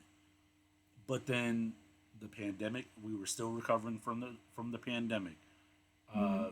Good old, who's in power is paying people to stay home, Hmm. and the workforce isn't what it used to be. Mechanics are few and far between. Hmm. Knowledgeable mechanics are, you know, one every 100. And like you said, trust in your drivers, trust in what they tell you. I've had a situation where I noticed a part went bad on my truck. I called Penske Roadside Assistance, let them know, hey, I can drive to the shop. Just please make sure that they have that part there ready for me when I show up. It was a 3 hour drive. I was leaving Maine. I was going wherever I was going, probably back to Connecticut. and they they found me a shop along my route, so I didn't have to like go way off into the sticks. I show up 3 hours later, and then I ended up waiting like 2 hours in the parking lot for them to order the part. Roadside assistance is like, "How are you not back on the road yet?" And I'm like, "This is the Right. question I should be asking you." Hmm. And then they're like, "Well, what did they say?" I was like, "They never even came out." Like I went in, checked in on the computer, put what was wrong with the truck down. I know that you guys called them to let them know I was on the way, and still I'm not back on the road. So Hmm. all in all, the whole ordeal from the 3 hour, you know, drive to getting back on the road, I was down. You know, realistically, I was down for 3 hours, but you guys had 3 hours to get that part there before I got there, trusting what the driver's telling you, and you know, they were like, "Well, we needed to wait for you to get here so that we knew not only we had to verify the part, but also there's numerous styles of the part." And I'm like, "Okay, you're a multi-billion-dollar company. You think Napa's gonna give you a hard time that you order three and that you return two when you guys order from them multiple times a day from multiple different locations?"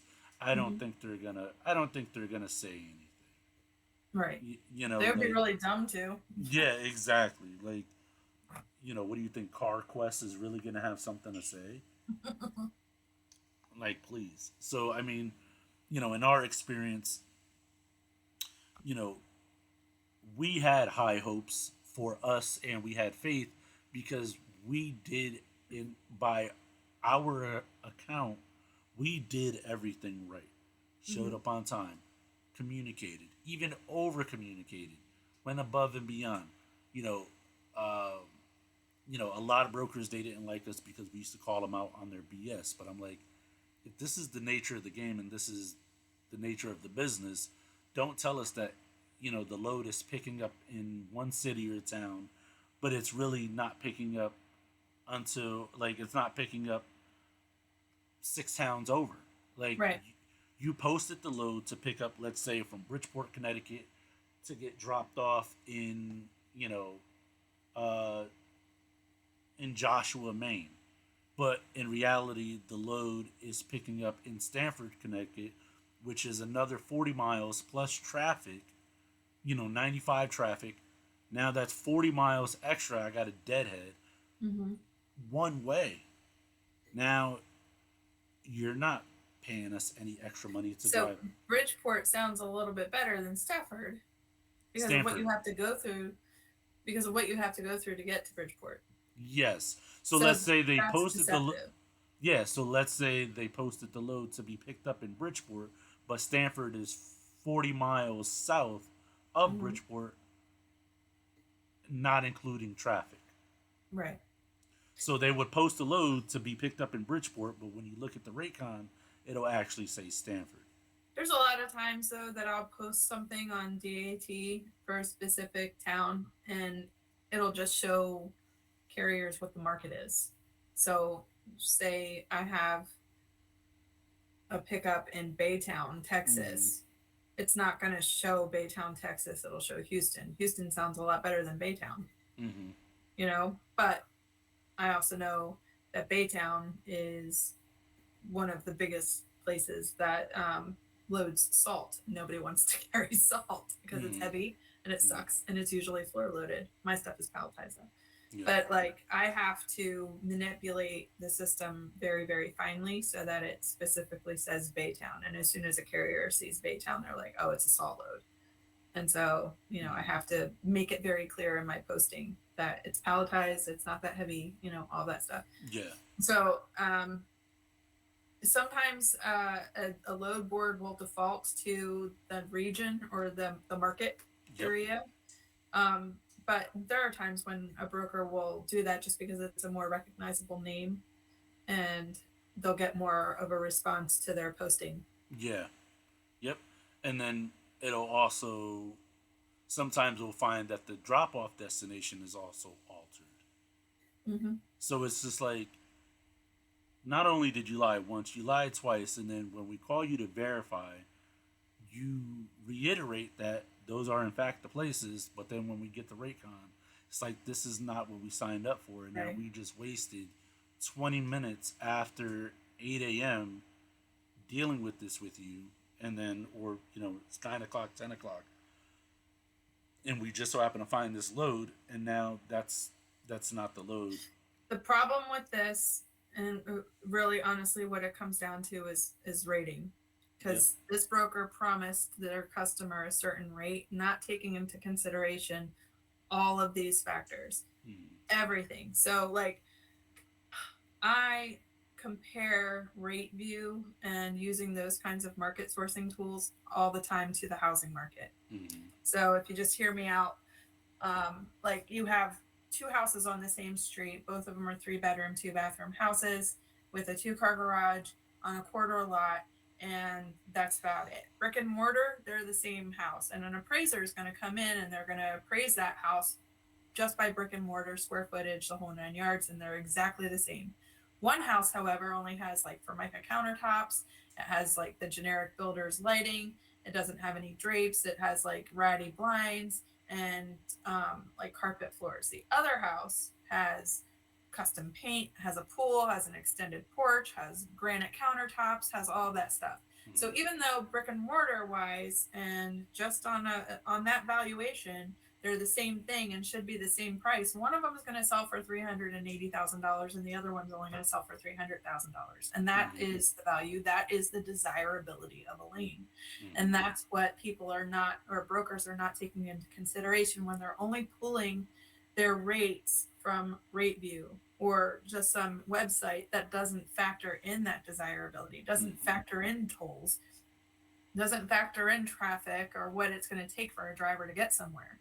Mm-hmm. So all they're seeing is a number and they're like adding their margin to it and they're sending it over. And now shit is hitting the, pardon me, crap's hitting the fan because they have to cover it and they're going to lose money. Yeah. And so instead of losing money and being accountable and being honest and communicating with their customer, they're just going to say, I'm just going to get them there, get them loaded. Once the stuff's on the truck, what are they going to do?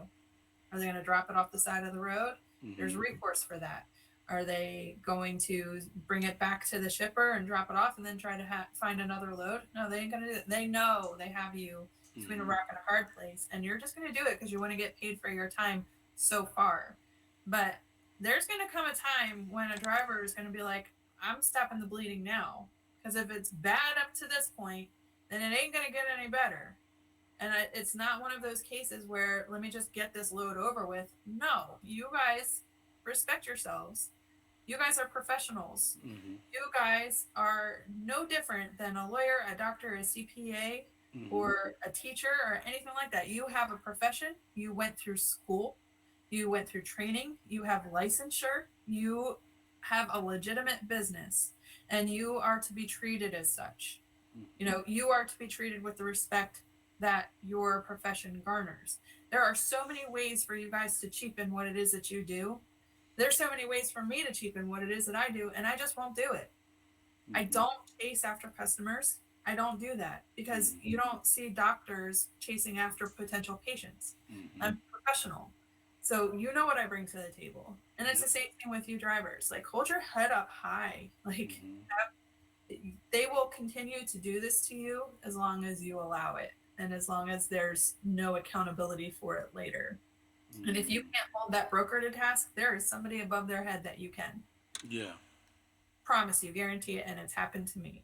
You know, Mm-hmm. my in the beginning of my career, I was just a little asshole that, pardon me, oh my God, I'm sorry. Work, but like just wanted to get on the books. You know what Mm-hmm. I wanted to earn my ropes and earn my stripes. And it's Yeah. not that I was saying whatever I needed to say in order to get it done, but I was saying, oh, yeah, definitely, not knowing what the heck was being spoken about. Yeah. If it was Yep. a flatbed, is it going to need tarps? No, like, but it did because I didn't know what the heck that meant. I had to learn by fire, but now I know, and I'll be accountable where I'm wrong. But if you're working with a professional, they know when they're wrong and Yeah. they know when they have to be accountable for that. So there's going to come a time when you drivers are just like, screw it, and you just leave the stuff on the side of the road, and it's Yeah. going to be the broker's fault, you know. But definitely don't cheapen what it is that you do. Don't, because we'll pay for it because we know we have to. Yep. We'll pay for it if we are good at what we do and we know how to rate it properly. Like the other brokers that work underneath me that I've trained, I don't let them rate things at least for 6 months when they're first starting off with me. Yeah. You know, if it's an LTL shipment, that's super easy. You can do Mm-hmm. that. You know, learn it a little bit. That's a great way of learning freight. Yep. But when it comes to a truckload or a flatbed or Mm-hmm. drayage, let me do it. I Yep. have way more experience and I'm going to rate it right. And if it means that that customer walks away because they get sticker shock, then I don't want that customer anyway. Yeah. That's not a customer that I want to work with, because I'm not going for the customer that's going to look for the best rate. I'm looking for ones that want relationships. Yep. So, you know, that's the difference between a freight broker that's in the industry for, you know, over a decade and ones that are in the industry for 6 months, experience, and then go on to what they're supposed to be doing. Yeah. So, and it's the same thing with the drivers. The drivers that don't drop out after Q1, those are the ones that are going to make it for the long haul. Mm-hmm. So, but all of the So, when you say drivers, do you mean owner operators? Or you just mean just the regular salary drivers? The owner ops, you Yeah. know, you guys determine, it's your business. So you guys determine what it is that you want to charge. Mm-hmm. Um, there's a little bit of a give and take. You know what I mean? So, like, you know, if you're picking up, you know, bottled water out of Maine, you Mm-hmm. know, that they're probably going to be able to pay a pretty penny. You know that. But if you're picking up, right, Yeah. yeah. But if you're picking up like plastic bags out of Maine or bundles of plastic that's recycled, there's not a lot of money in that. Mm-hmm. So you are going to have to charge based upon what you know your shipper is going to pay. Mm-hmm. So you know that there's a lot of money in water, you know you can charge a better rate. Mm-hmm. If you know that there's not a whole lot of money in plastics and you really need that load to get you out, then you know that you have to kind of dip it down a little bit. But Mm-hmm. ultimately you determine the rate because it's your equipment. You're Mm-hmm. the one that's paying for fuel. You're the one that's paying for tolls. That's why when I post up a shipment, I say email me your rate. It's, yeah, it is a negotiation tool just because my dad always taught me to like not throw the number out first. But it's also because I know it's your equipment. Like you determine what your worth is. Yeah. And I have the flexibility of going back to my customer with them knowing that I don't quote anything without truck in hand to Mm-hmm. say, listen, you may have gotten this blanket rate from these other brokers that you work with, but I have my ear to the ground. Yeah. I have a carrier in my hand. They're ready in 30 minutes. They are already unloaded at their last delivery. They're just waiting for the BOL, and they can be over at your place in 30 minutes to Mm-hmm. get this loaded. But it's going to be at this rate, and it's worth it. Yep. So, um, you know, you guys determine what it is that your time and your equipment and your Mm-hmm. professionalism is worth, and it's up to us to present that to a customer. I don't determine what the rate is, Mm-hmm. and I can play a little bit with my margin. You know, that's the cool thing about being a broker is that I have that same flexibility that you guys do in determining your rate. I have the flexibility in determining how much I want to make off of a load. Mm-hmm. And in the end, you know, I may have an idea of what I want to make, but once I sit back for a second and I think, you know what, this only took me 10 minutes and I'm Mm-hmm. making this much, I can afford to throw a little bit more to my carrier, or I can Mm-hmm. afford to not charge my customer this much. And I'll just move on to the next one and make Mm-hmm. it off of that. You know, that's the cool thing about business ownership. So, in your professional experience, what would you say the typical broker like profit is per load? Per load, there are some companies that require you to make at least 15% off of a load. 15%. Yeah. So there are people that have this impression that we're making like 50, 60, 70% off of our shipments. Yeah, because my buddy Chris had brought it to my attention that some brokers make 30 to 40%. We can. There's the potentiality of it, but that's like the unicorn. That's the one where you're like, huh, that fell in my lap. I'm not working for the rest of the week. You know Yeah, what I mean? But ultimately, 5 days a week, I'm doing this, yeah. because you can't rely on that. Now, there's two types of customers. There's the spot market customer. Those are the ones that are like, I need a truck, I need it now, it's got to be here, it's got to do it today, and get that's a hot shipment. Mm-hmm. That's what I put up on the load board most of the time. The other one is an RFP, like I talked to you about, or an RFQ customer, and those are Mm-hmm. ones that bid throughout the year. Now, when COVID hit, I really did deter people from doing that because you saw those that looked like the stock market, like Mm-hmm.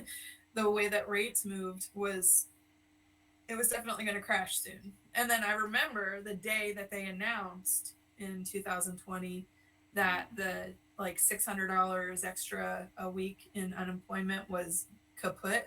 Then all of a sudden there were all these truckers on the load board Mm-hmm. and the rates went crazy. And I was just like, listen, we can't even forecast for a year anymore. I can't even forecast for a quarter.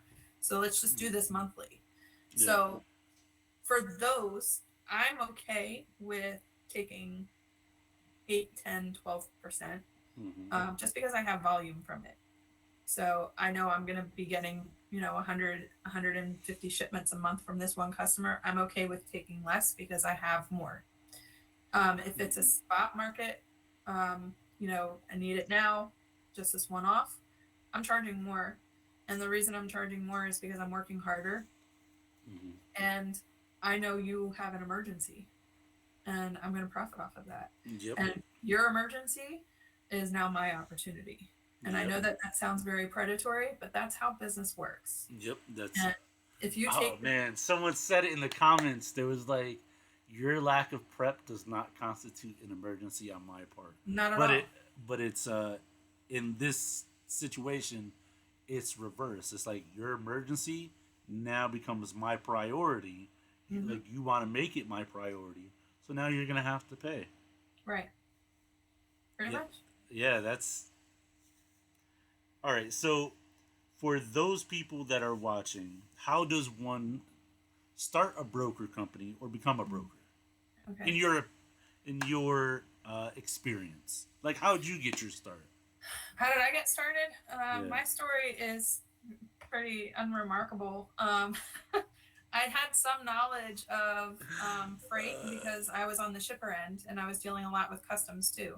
Okay. So when I found myself being a single mom that needed to not send her kids to daycare and Mm. like be able to work from home, I found a company that was like, hey, do you want to learn how to be a freight agent? And at the time, it was just freight agent.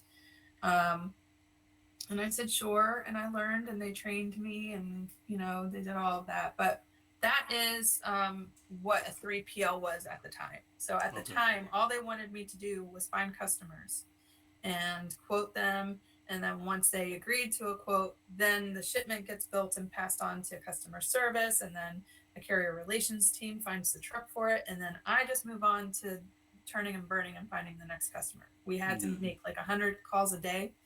We wore the headsets in these tiny little veal cubicles. Yeah. and and it was mostly geared to people who were just coming out of college and just wanting to make money really, really fast. You got a salary and you got benefits and you got a small commission off of what you made. At the time, all they wanted me to do was focus on LTL, but it just so happens that the leads that were put in my lap were all truckload customers. So it turned out that it was me, two other girls, and a guy who was primarily just a truckload company. Mm. The problem is I was new and I was dumb and I was rating things wrong. And so the carrier team that would find trucks for my shipments um, were having a hard time finding the trucks for my shipments because I was rating it wrong. Mm-hmm. and they couldn't find any carriers to do it for the rates that I put out there. Yeah. So I ended up having to take over their job just in my little cubicle space and call drivers. So I Yeah. was making like 300 calls a day, but it wasn't to potential customers, but I Yeah. had like a good book going already. And in the meantime, all these people are like free beer Friday and playing cornhole in the aisles of the cubicles. And I'm just looking at these people like, I hate you. I hate everyone. I hate everything that you do. And the two other girls are like, sales is not a team sport. Like, we want to freaking work, So you could tell the people who are actually in it for the long haul and not looking to move on to the next thing. And I believe that those girls ended up like buying into a franchise and doing really, really well. And now here I am. But at Mm-hmm. one point, I was talking to these drivers. I learned how to rate better. I did much better, faster. I learned my lesson. Okay. But I was talking to these drivers, and some of them were really great and very informative and knew that I was green and actually took the time to talk to me and like guide me a little bit in it. And that's when I learned the importance of both sides. So at one point, one of them was like, "Why don't you break out on your own and do this by yourself?" And I said, "Well, I have a salary and I have benefits and, I have it good." And he's like, "Well, if you don't mind my asking, how much are you making?" And I told him, and he was like, "Oh, break out on your own. Like, buy Yeah. your own health insurance. You'll be Yeah. fine." Yeah. Promise. And he was right. So I did. I broke out on my own. I signed a non compete with this company and I didn't read the fine print. I didn't even realize what I was signing. And I tried to take my customers with me and they sued me and they won. And they should, Ah. rightfully. Like, I was in the wrong. It doesn't, So and again, it so doesn't wait a matter minute. what my intentions are, it matters what my behavior was. Yeah. So I agreed to pay the default and I built a whole new book of business real freaking fast. And I used social media to do it. I followed a whole bunch of similar companies to the ones that were my customers before. So I Mm-hmm. figured if these companies were similar to those, then these people might or must ship too. And I was Mm-hmm. right. So it panned out and here I am. So prior to you leaving, so they had you. What was it that they had you sign? A non compete. A non And that compete. was when you first got the job. That's when I first signed all of my hiring paperwork. Oh, So so they they got me gotcha. good. They Oh, slid they it in there. They gotcha. slid it in there. But Oh I mean, man. they're right. They were right at the time to do it. They like, why would you want to train your competition? Yeah. I was. It's not like I brought this expertise with me. It's not like I brought these customers with me or this book of business with me. They were handing me a whole new profession. But this non-compete was so ridiculous. Like, I wasn't even allowed to work in parcel. Like, Yeah. I was not going to be allowed to work in DHL. So I fought that a little bit. They really weren't allowed to like limit what my career was going to be, Mhm. but I wasn't allowed to touch their customers, and that's fair. So how did they find out? Um, I think that Oh, like you one gotta of my spill the beans. You gotta I think spill it. that one of the customers.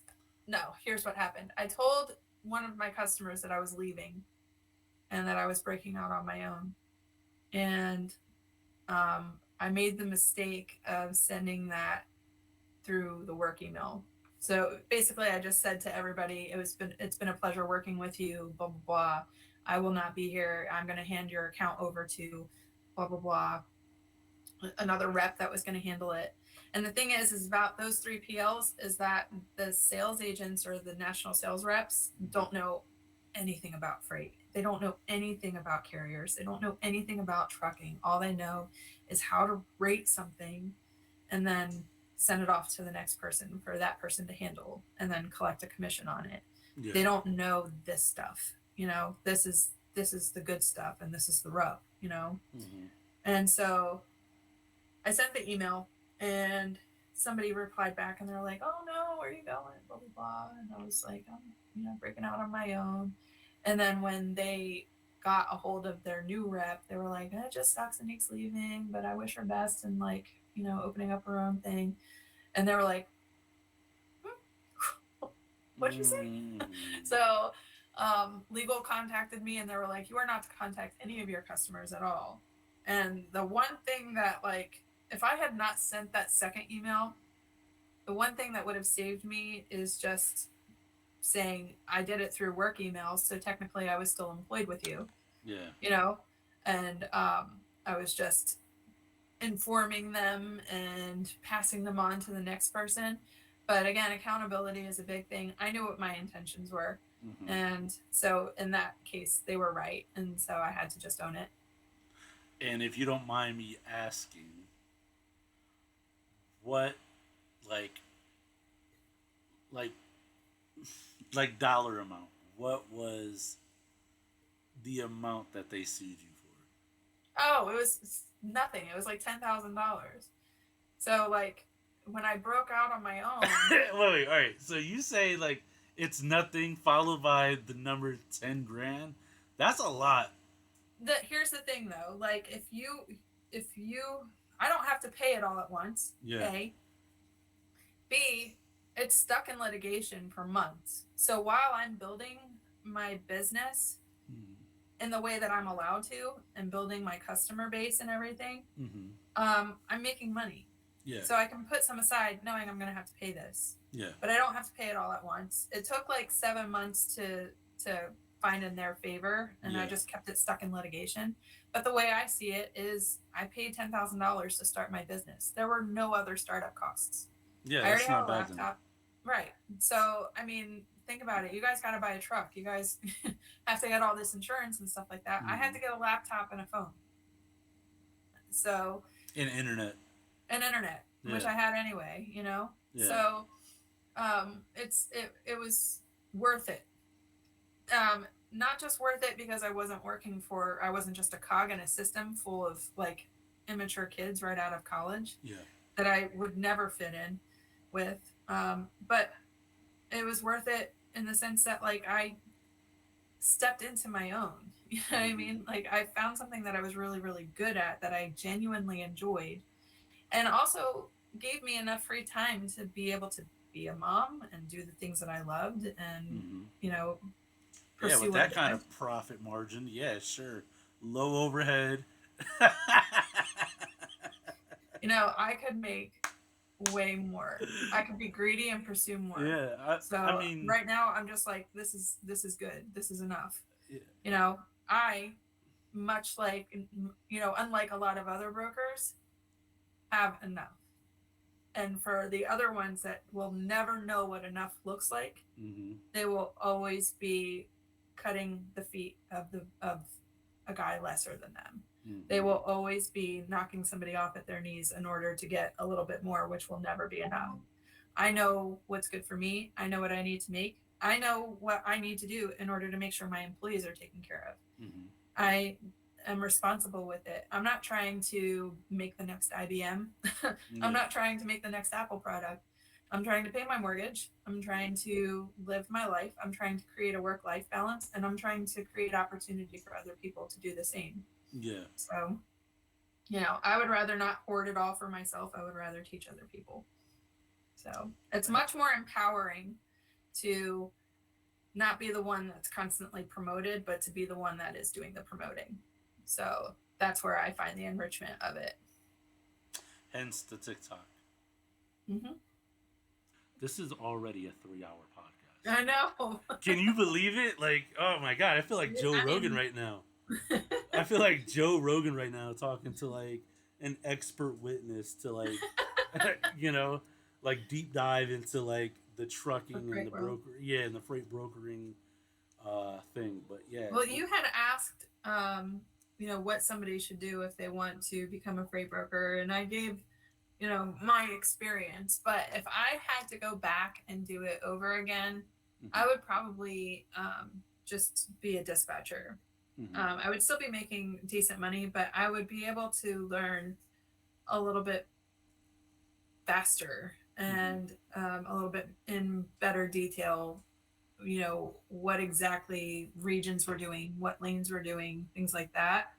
And then I would be able to quote properly once I became a freight broker. mm-hmm. Additionally, in doing it that way, there's no non competes and there's no like weird contracts and things like that that you have to abide by. Um, and um, you would just build better relationships and have something better to offer to Mm-hmm. your customers once you get into the industry. So if I think about it, like there are several ways to get into the industry, and you can sign on with a 3PL or a third party logistics provider and just be independent. But most of the time, they're going to ask for 2 years of experience. They're going to ask you if you have your own book of business, meaning customers that already ship and have establishable credit. Mm-hmm. And sometimes they even ask you to see your 1099s from the Mm-hmm. previous place that you worked to Yeah. prove that you do have that book of business. So that's a hard way to get in. And then there's something that I offer, which is sub agency. So I have my own agency, and I work for several companies as my customers, and I bring my customers to them. And then I have sub agents underneath me, sub brokers that don't have their own book of business, but they're building one, and they Mm-hmm. do have the opportunity after a couple of years of working with me to move on and take the customers that they built on their own Mm-hmm. with them and say that they have a book of business, but they also have the option to stay because we Mm-hmm. have a good thing going. So I think that if I'm going to suggest any way for somebody to get into the industry, not as a carrier, not as a driver or anything like that, but as a broker, then to start out either with a dispatching service so that you can learn the vernacular and learn, just the lingo of the whole thing. Mm-hmm. Because sometimes it does feel like we're speaking different languages, Yeah. Yep. So, and if I have somebody new that's working with me, a lot of the times I'll get text messages like, what does it mean when they say that? And I'm like, how do you not? Oh yeah, because you're new, Mm-hmm. So that's a good way to do it. But learn as much as you can, but also become a sub agent so that you can build your book of business and have something to offer if you want to go to a larger company and be on your own. Yeah. That's good advice. So how many employees do you currently employ? I have 3 brokers that work underneath me, and we also do driver recruiting. So we have contracts with um, larger carriers that hire in all different regions across the country.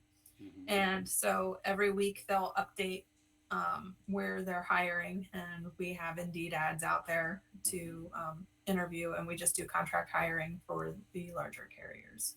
Nice. So, And in that video that I sent to you, that why does the Northeast suck? you know it. I mean, you have to go through New Jersey, you have to go through New York, you have to go through Connecticut, you have to go through Pennsylvania, the tolls, the traffic, the congestion.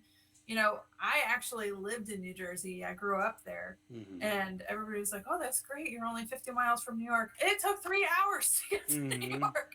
Yeah. God forbid I have to go out to Long Island. I mean, Yeah. nobody will go out to Long Island. Mm-hmm. You tell a driver that you have freight that's got to deliver in Long Island, they're like, pass, Yeah. Yep. So, Just like the panhandle of Florida.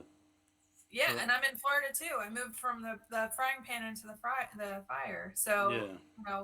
my scope of business is nationwide, Mm-hmm. luckily, because if I had to just work with shippers and carriers in the state that I lived in, I Mm-hmm. would be out of business years ago. Yeah.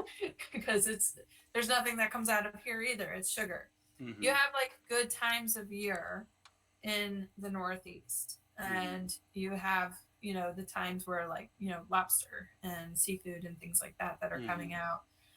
Bottled water is big. I think Hatfield is up there, so you have some ham, but it's mostly for specific equipment. It's mostly for reefers. You Mm-hmm. have a lot of food production, but you need a specific piece of equipment for it. And if I happen to have a dry load that's coming into the Northeast Mm-hmm. or coming out, Mm-hmm. most of the time the people that contact me about that are ones with reefers that are just trying to get out or get there to pick up the food. They Mm-hmm. want to know if my dry load can load on a refrigerated truck.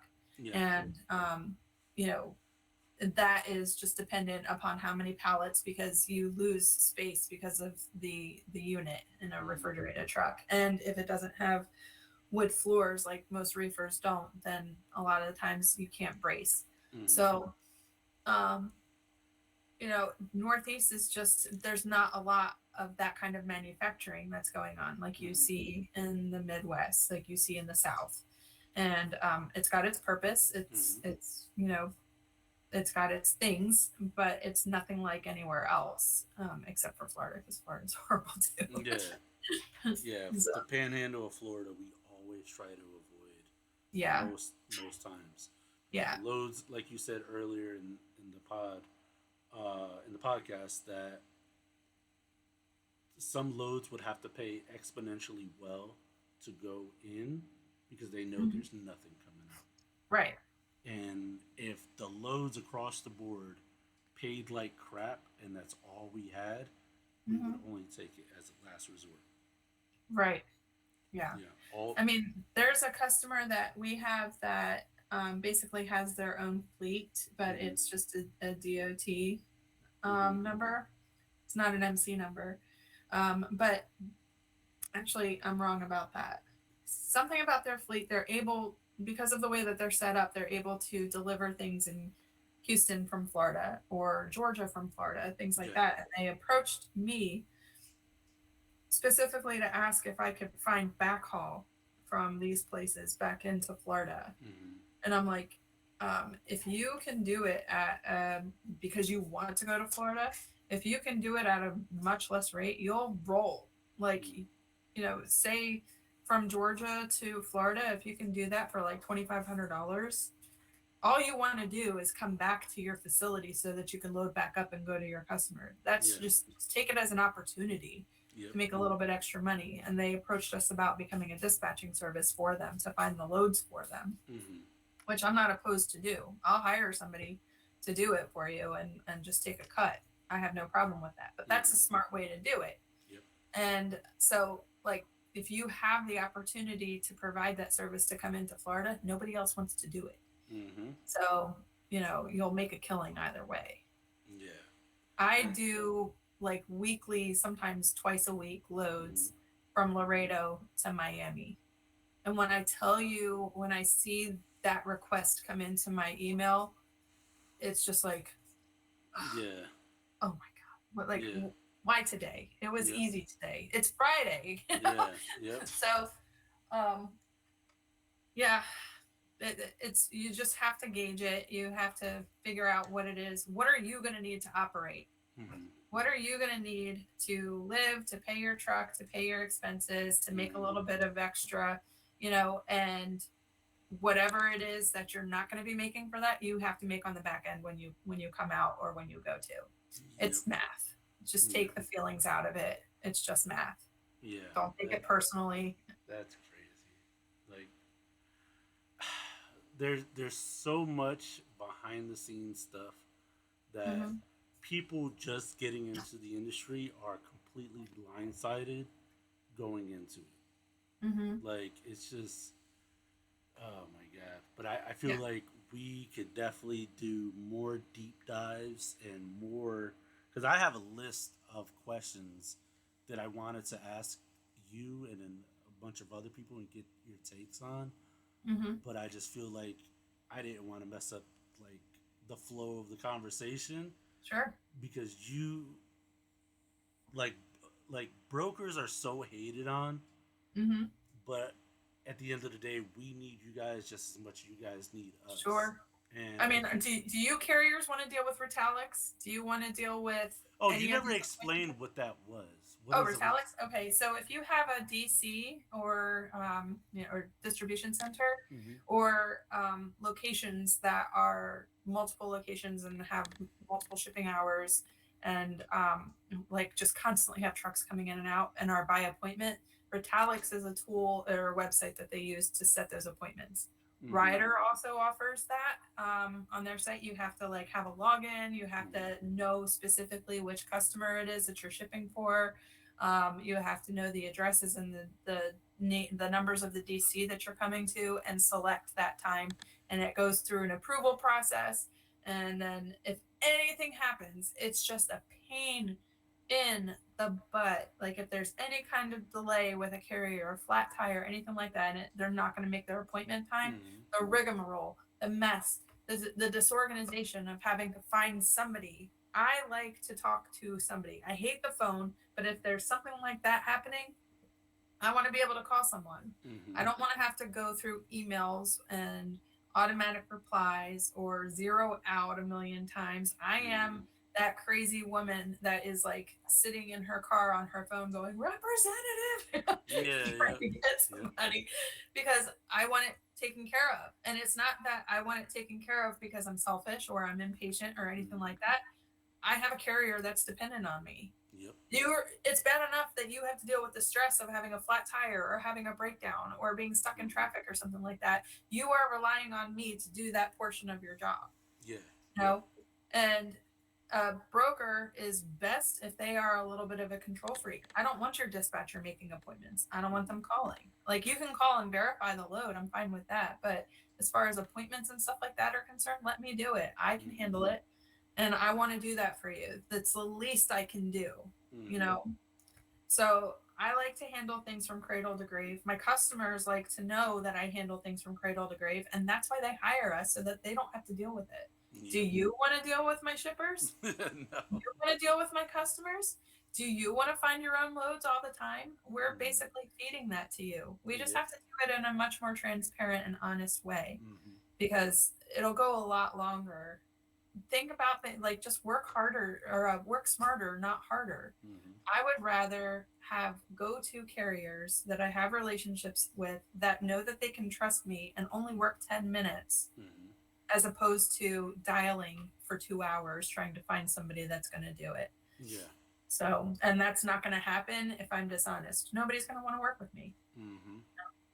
Yeah. And if people kept that mentality in mind when they're doing business, Mm-hmm. then the you would have a lot more longevity in this industry Mm-hmm. and your life would be a whole lot easier. You'd have a lot more time to pursue other customers. Yeah. So, I think I think we always take each other for granted, but at the end of the day, it's like brokers couldn't walk a mile in our shoes, and mhm. us truckers, we wouldn't want to walk a mile in your shoes because No, most of the time, you brokers don't have shoes on. I don't right now. Exactly, Most exactly. of the time So, we're not wearing pants, it, we're wearing shorts or pajama pants or something. But yeah, you know, we we try our best, but ultimately if you try to put yourself in somebody else's shoes, you're bringing your own experience into that shoes. mm-hmm, So empathy is one thing, but compassion is another. I don't have to sit there and envision myself stuck on the side of the road with a rig and a flat tire to know it sucks. mm-hmm, So at that point, me understanding what you're going through mm-hmm, means nothing. How am mm-hmm. I going to help you? How am Yep. I going to fix it? Because helping you and fixing it for you is helping Mm-hmm, and fixing it for me. But you at the same time don't want to be calling all these stupid customers and going through mm-hmm. gatekeepers and finding decision makers and stuff like that Yep. because you need to understand what we went through in order to get the customer that you're shipping for. Yep. Like it's not just make one phone call and oh yeah, we'll ship with you. Here, take all these loads and find Mm-hmm. trucks for it. Yep. It takes probably a good 10 to 15 times of calling on the same person, building a rapport, Mm-hmm. schmoozing, and I hate schmoozing, and remembering their stupid kid's birthday or softball games, like remembering all of this stuff so that you Mm-hmm. build a relation. You guys don't want to do that. You Mm-hmm. don't want to do that. You'd rather text and be done with it. Yeah, for sure. For That's sure. value each other's time. That's all it is. It's just compassion and courtesy. It'll go a long way. Dang. That yeah, that's it's hard to come by. You guys heard it here first. Value each other's time. 'Cause I think Mm-hmm. that's the most important thing. Is like and respect. Like one thing, and I think I will end on this note. One thing that I was always trained in is that you cannot discredit someone else's firsthand experience. Mm-mm. And No. this is like, you know, me as a driver, like if I tell a driver, hey, this is the way that I do things, and that I think that you would benefit from that, and then the driver could come back and say, well, I did it that way, and X, Y, and Z happened, and I'll never do it again that way. That's his own first account, and Hmm. who am I to discredit that, and Yeah. I think everyone needs to be accountable for their own actions, and you know, take pride in what they do each and every Hmm. day, and respect what, like, where in the machine we fall, and don't Hmm. try to overstep or undermine, you know, each other. So, Right. and I think that's As what a as a coach, like I compare it a lot of the times to jumping in other people's pools. mm-hmm, So, like for example, you come into your friend's yard, they're in the swimming pool and they're drowning, and they're like, "Hey, hand me the life preserver." And you're like, "You know what? I was in this situation last week, and you know what really helped me was a pool noodle. I'll grab you a pool noodle." mm-hmm, And they're like, no, no. I think in this case, the life preserver is going to be the ticket, you know? yeah, yep, So going back and forth, ultimately, I'm going to feel invalidated, like my experience wasn't worth it, yep, or, it wasn't good enough. And in the meantime, you're still drowning. mm-hmm, yep, Where's the solution? So instead, if I walk past that pool and I'm like, oh my God, you're drowning, what can I do for you? mm-hmm, Therein lies the solution to it, because I'm not inserting myself in your swimming pool. mm-hmm, I'm not jumping in the water. I'm not doing anything like that. I am listening. yeah, yep.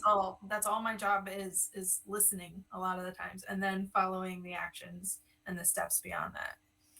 There you So go. you're Yeah, right. there you go. All right, guys. So this has been an amazing show that Anik has put on for us, and Thank you. thank you for all the vital information that you gave us today. Thank you so much Um, for having me. and I think that in the near future, it would be an honor for us to have her back to do more of these. And I'm sure if you guys want to ask her questions, leave it down below in the comment section. Anik, you want to plug your TikTok really quick? Yeah, it's Small World and Neek on Mm-hmm. TikTok, and the majority of it is freight brokering tips and carrier tips and things like that. Sometimes Mm-hmm. I get a little silly, but Mm-hmm. for the most part, I'm here to teach. I'm here to help. You can reach out to me at any time. Sweet. So thank you so much for coming by and doing this on such short notice. We just Of course. contacted her yesterday and she was like, "Oh, I'm down. Let's do it tomorrow, 2 p.m. Be there." And I was like, "All right, cool. No topic." She was like, "Nope."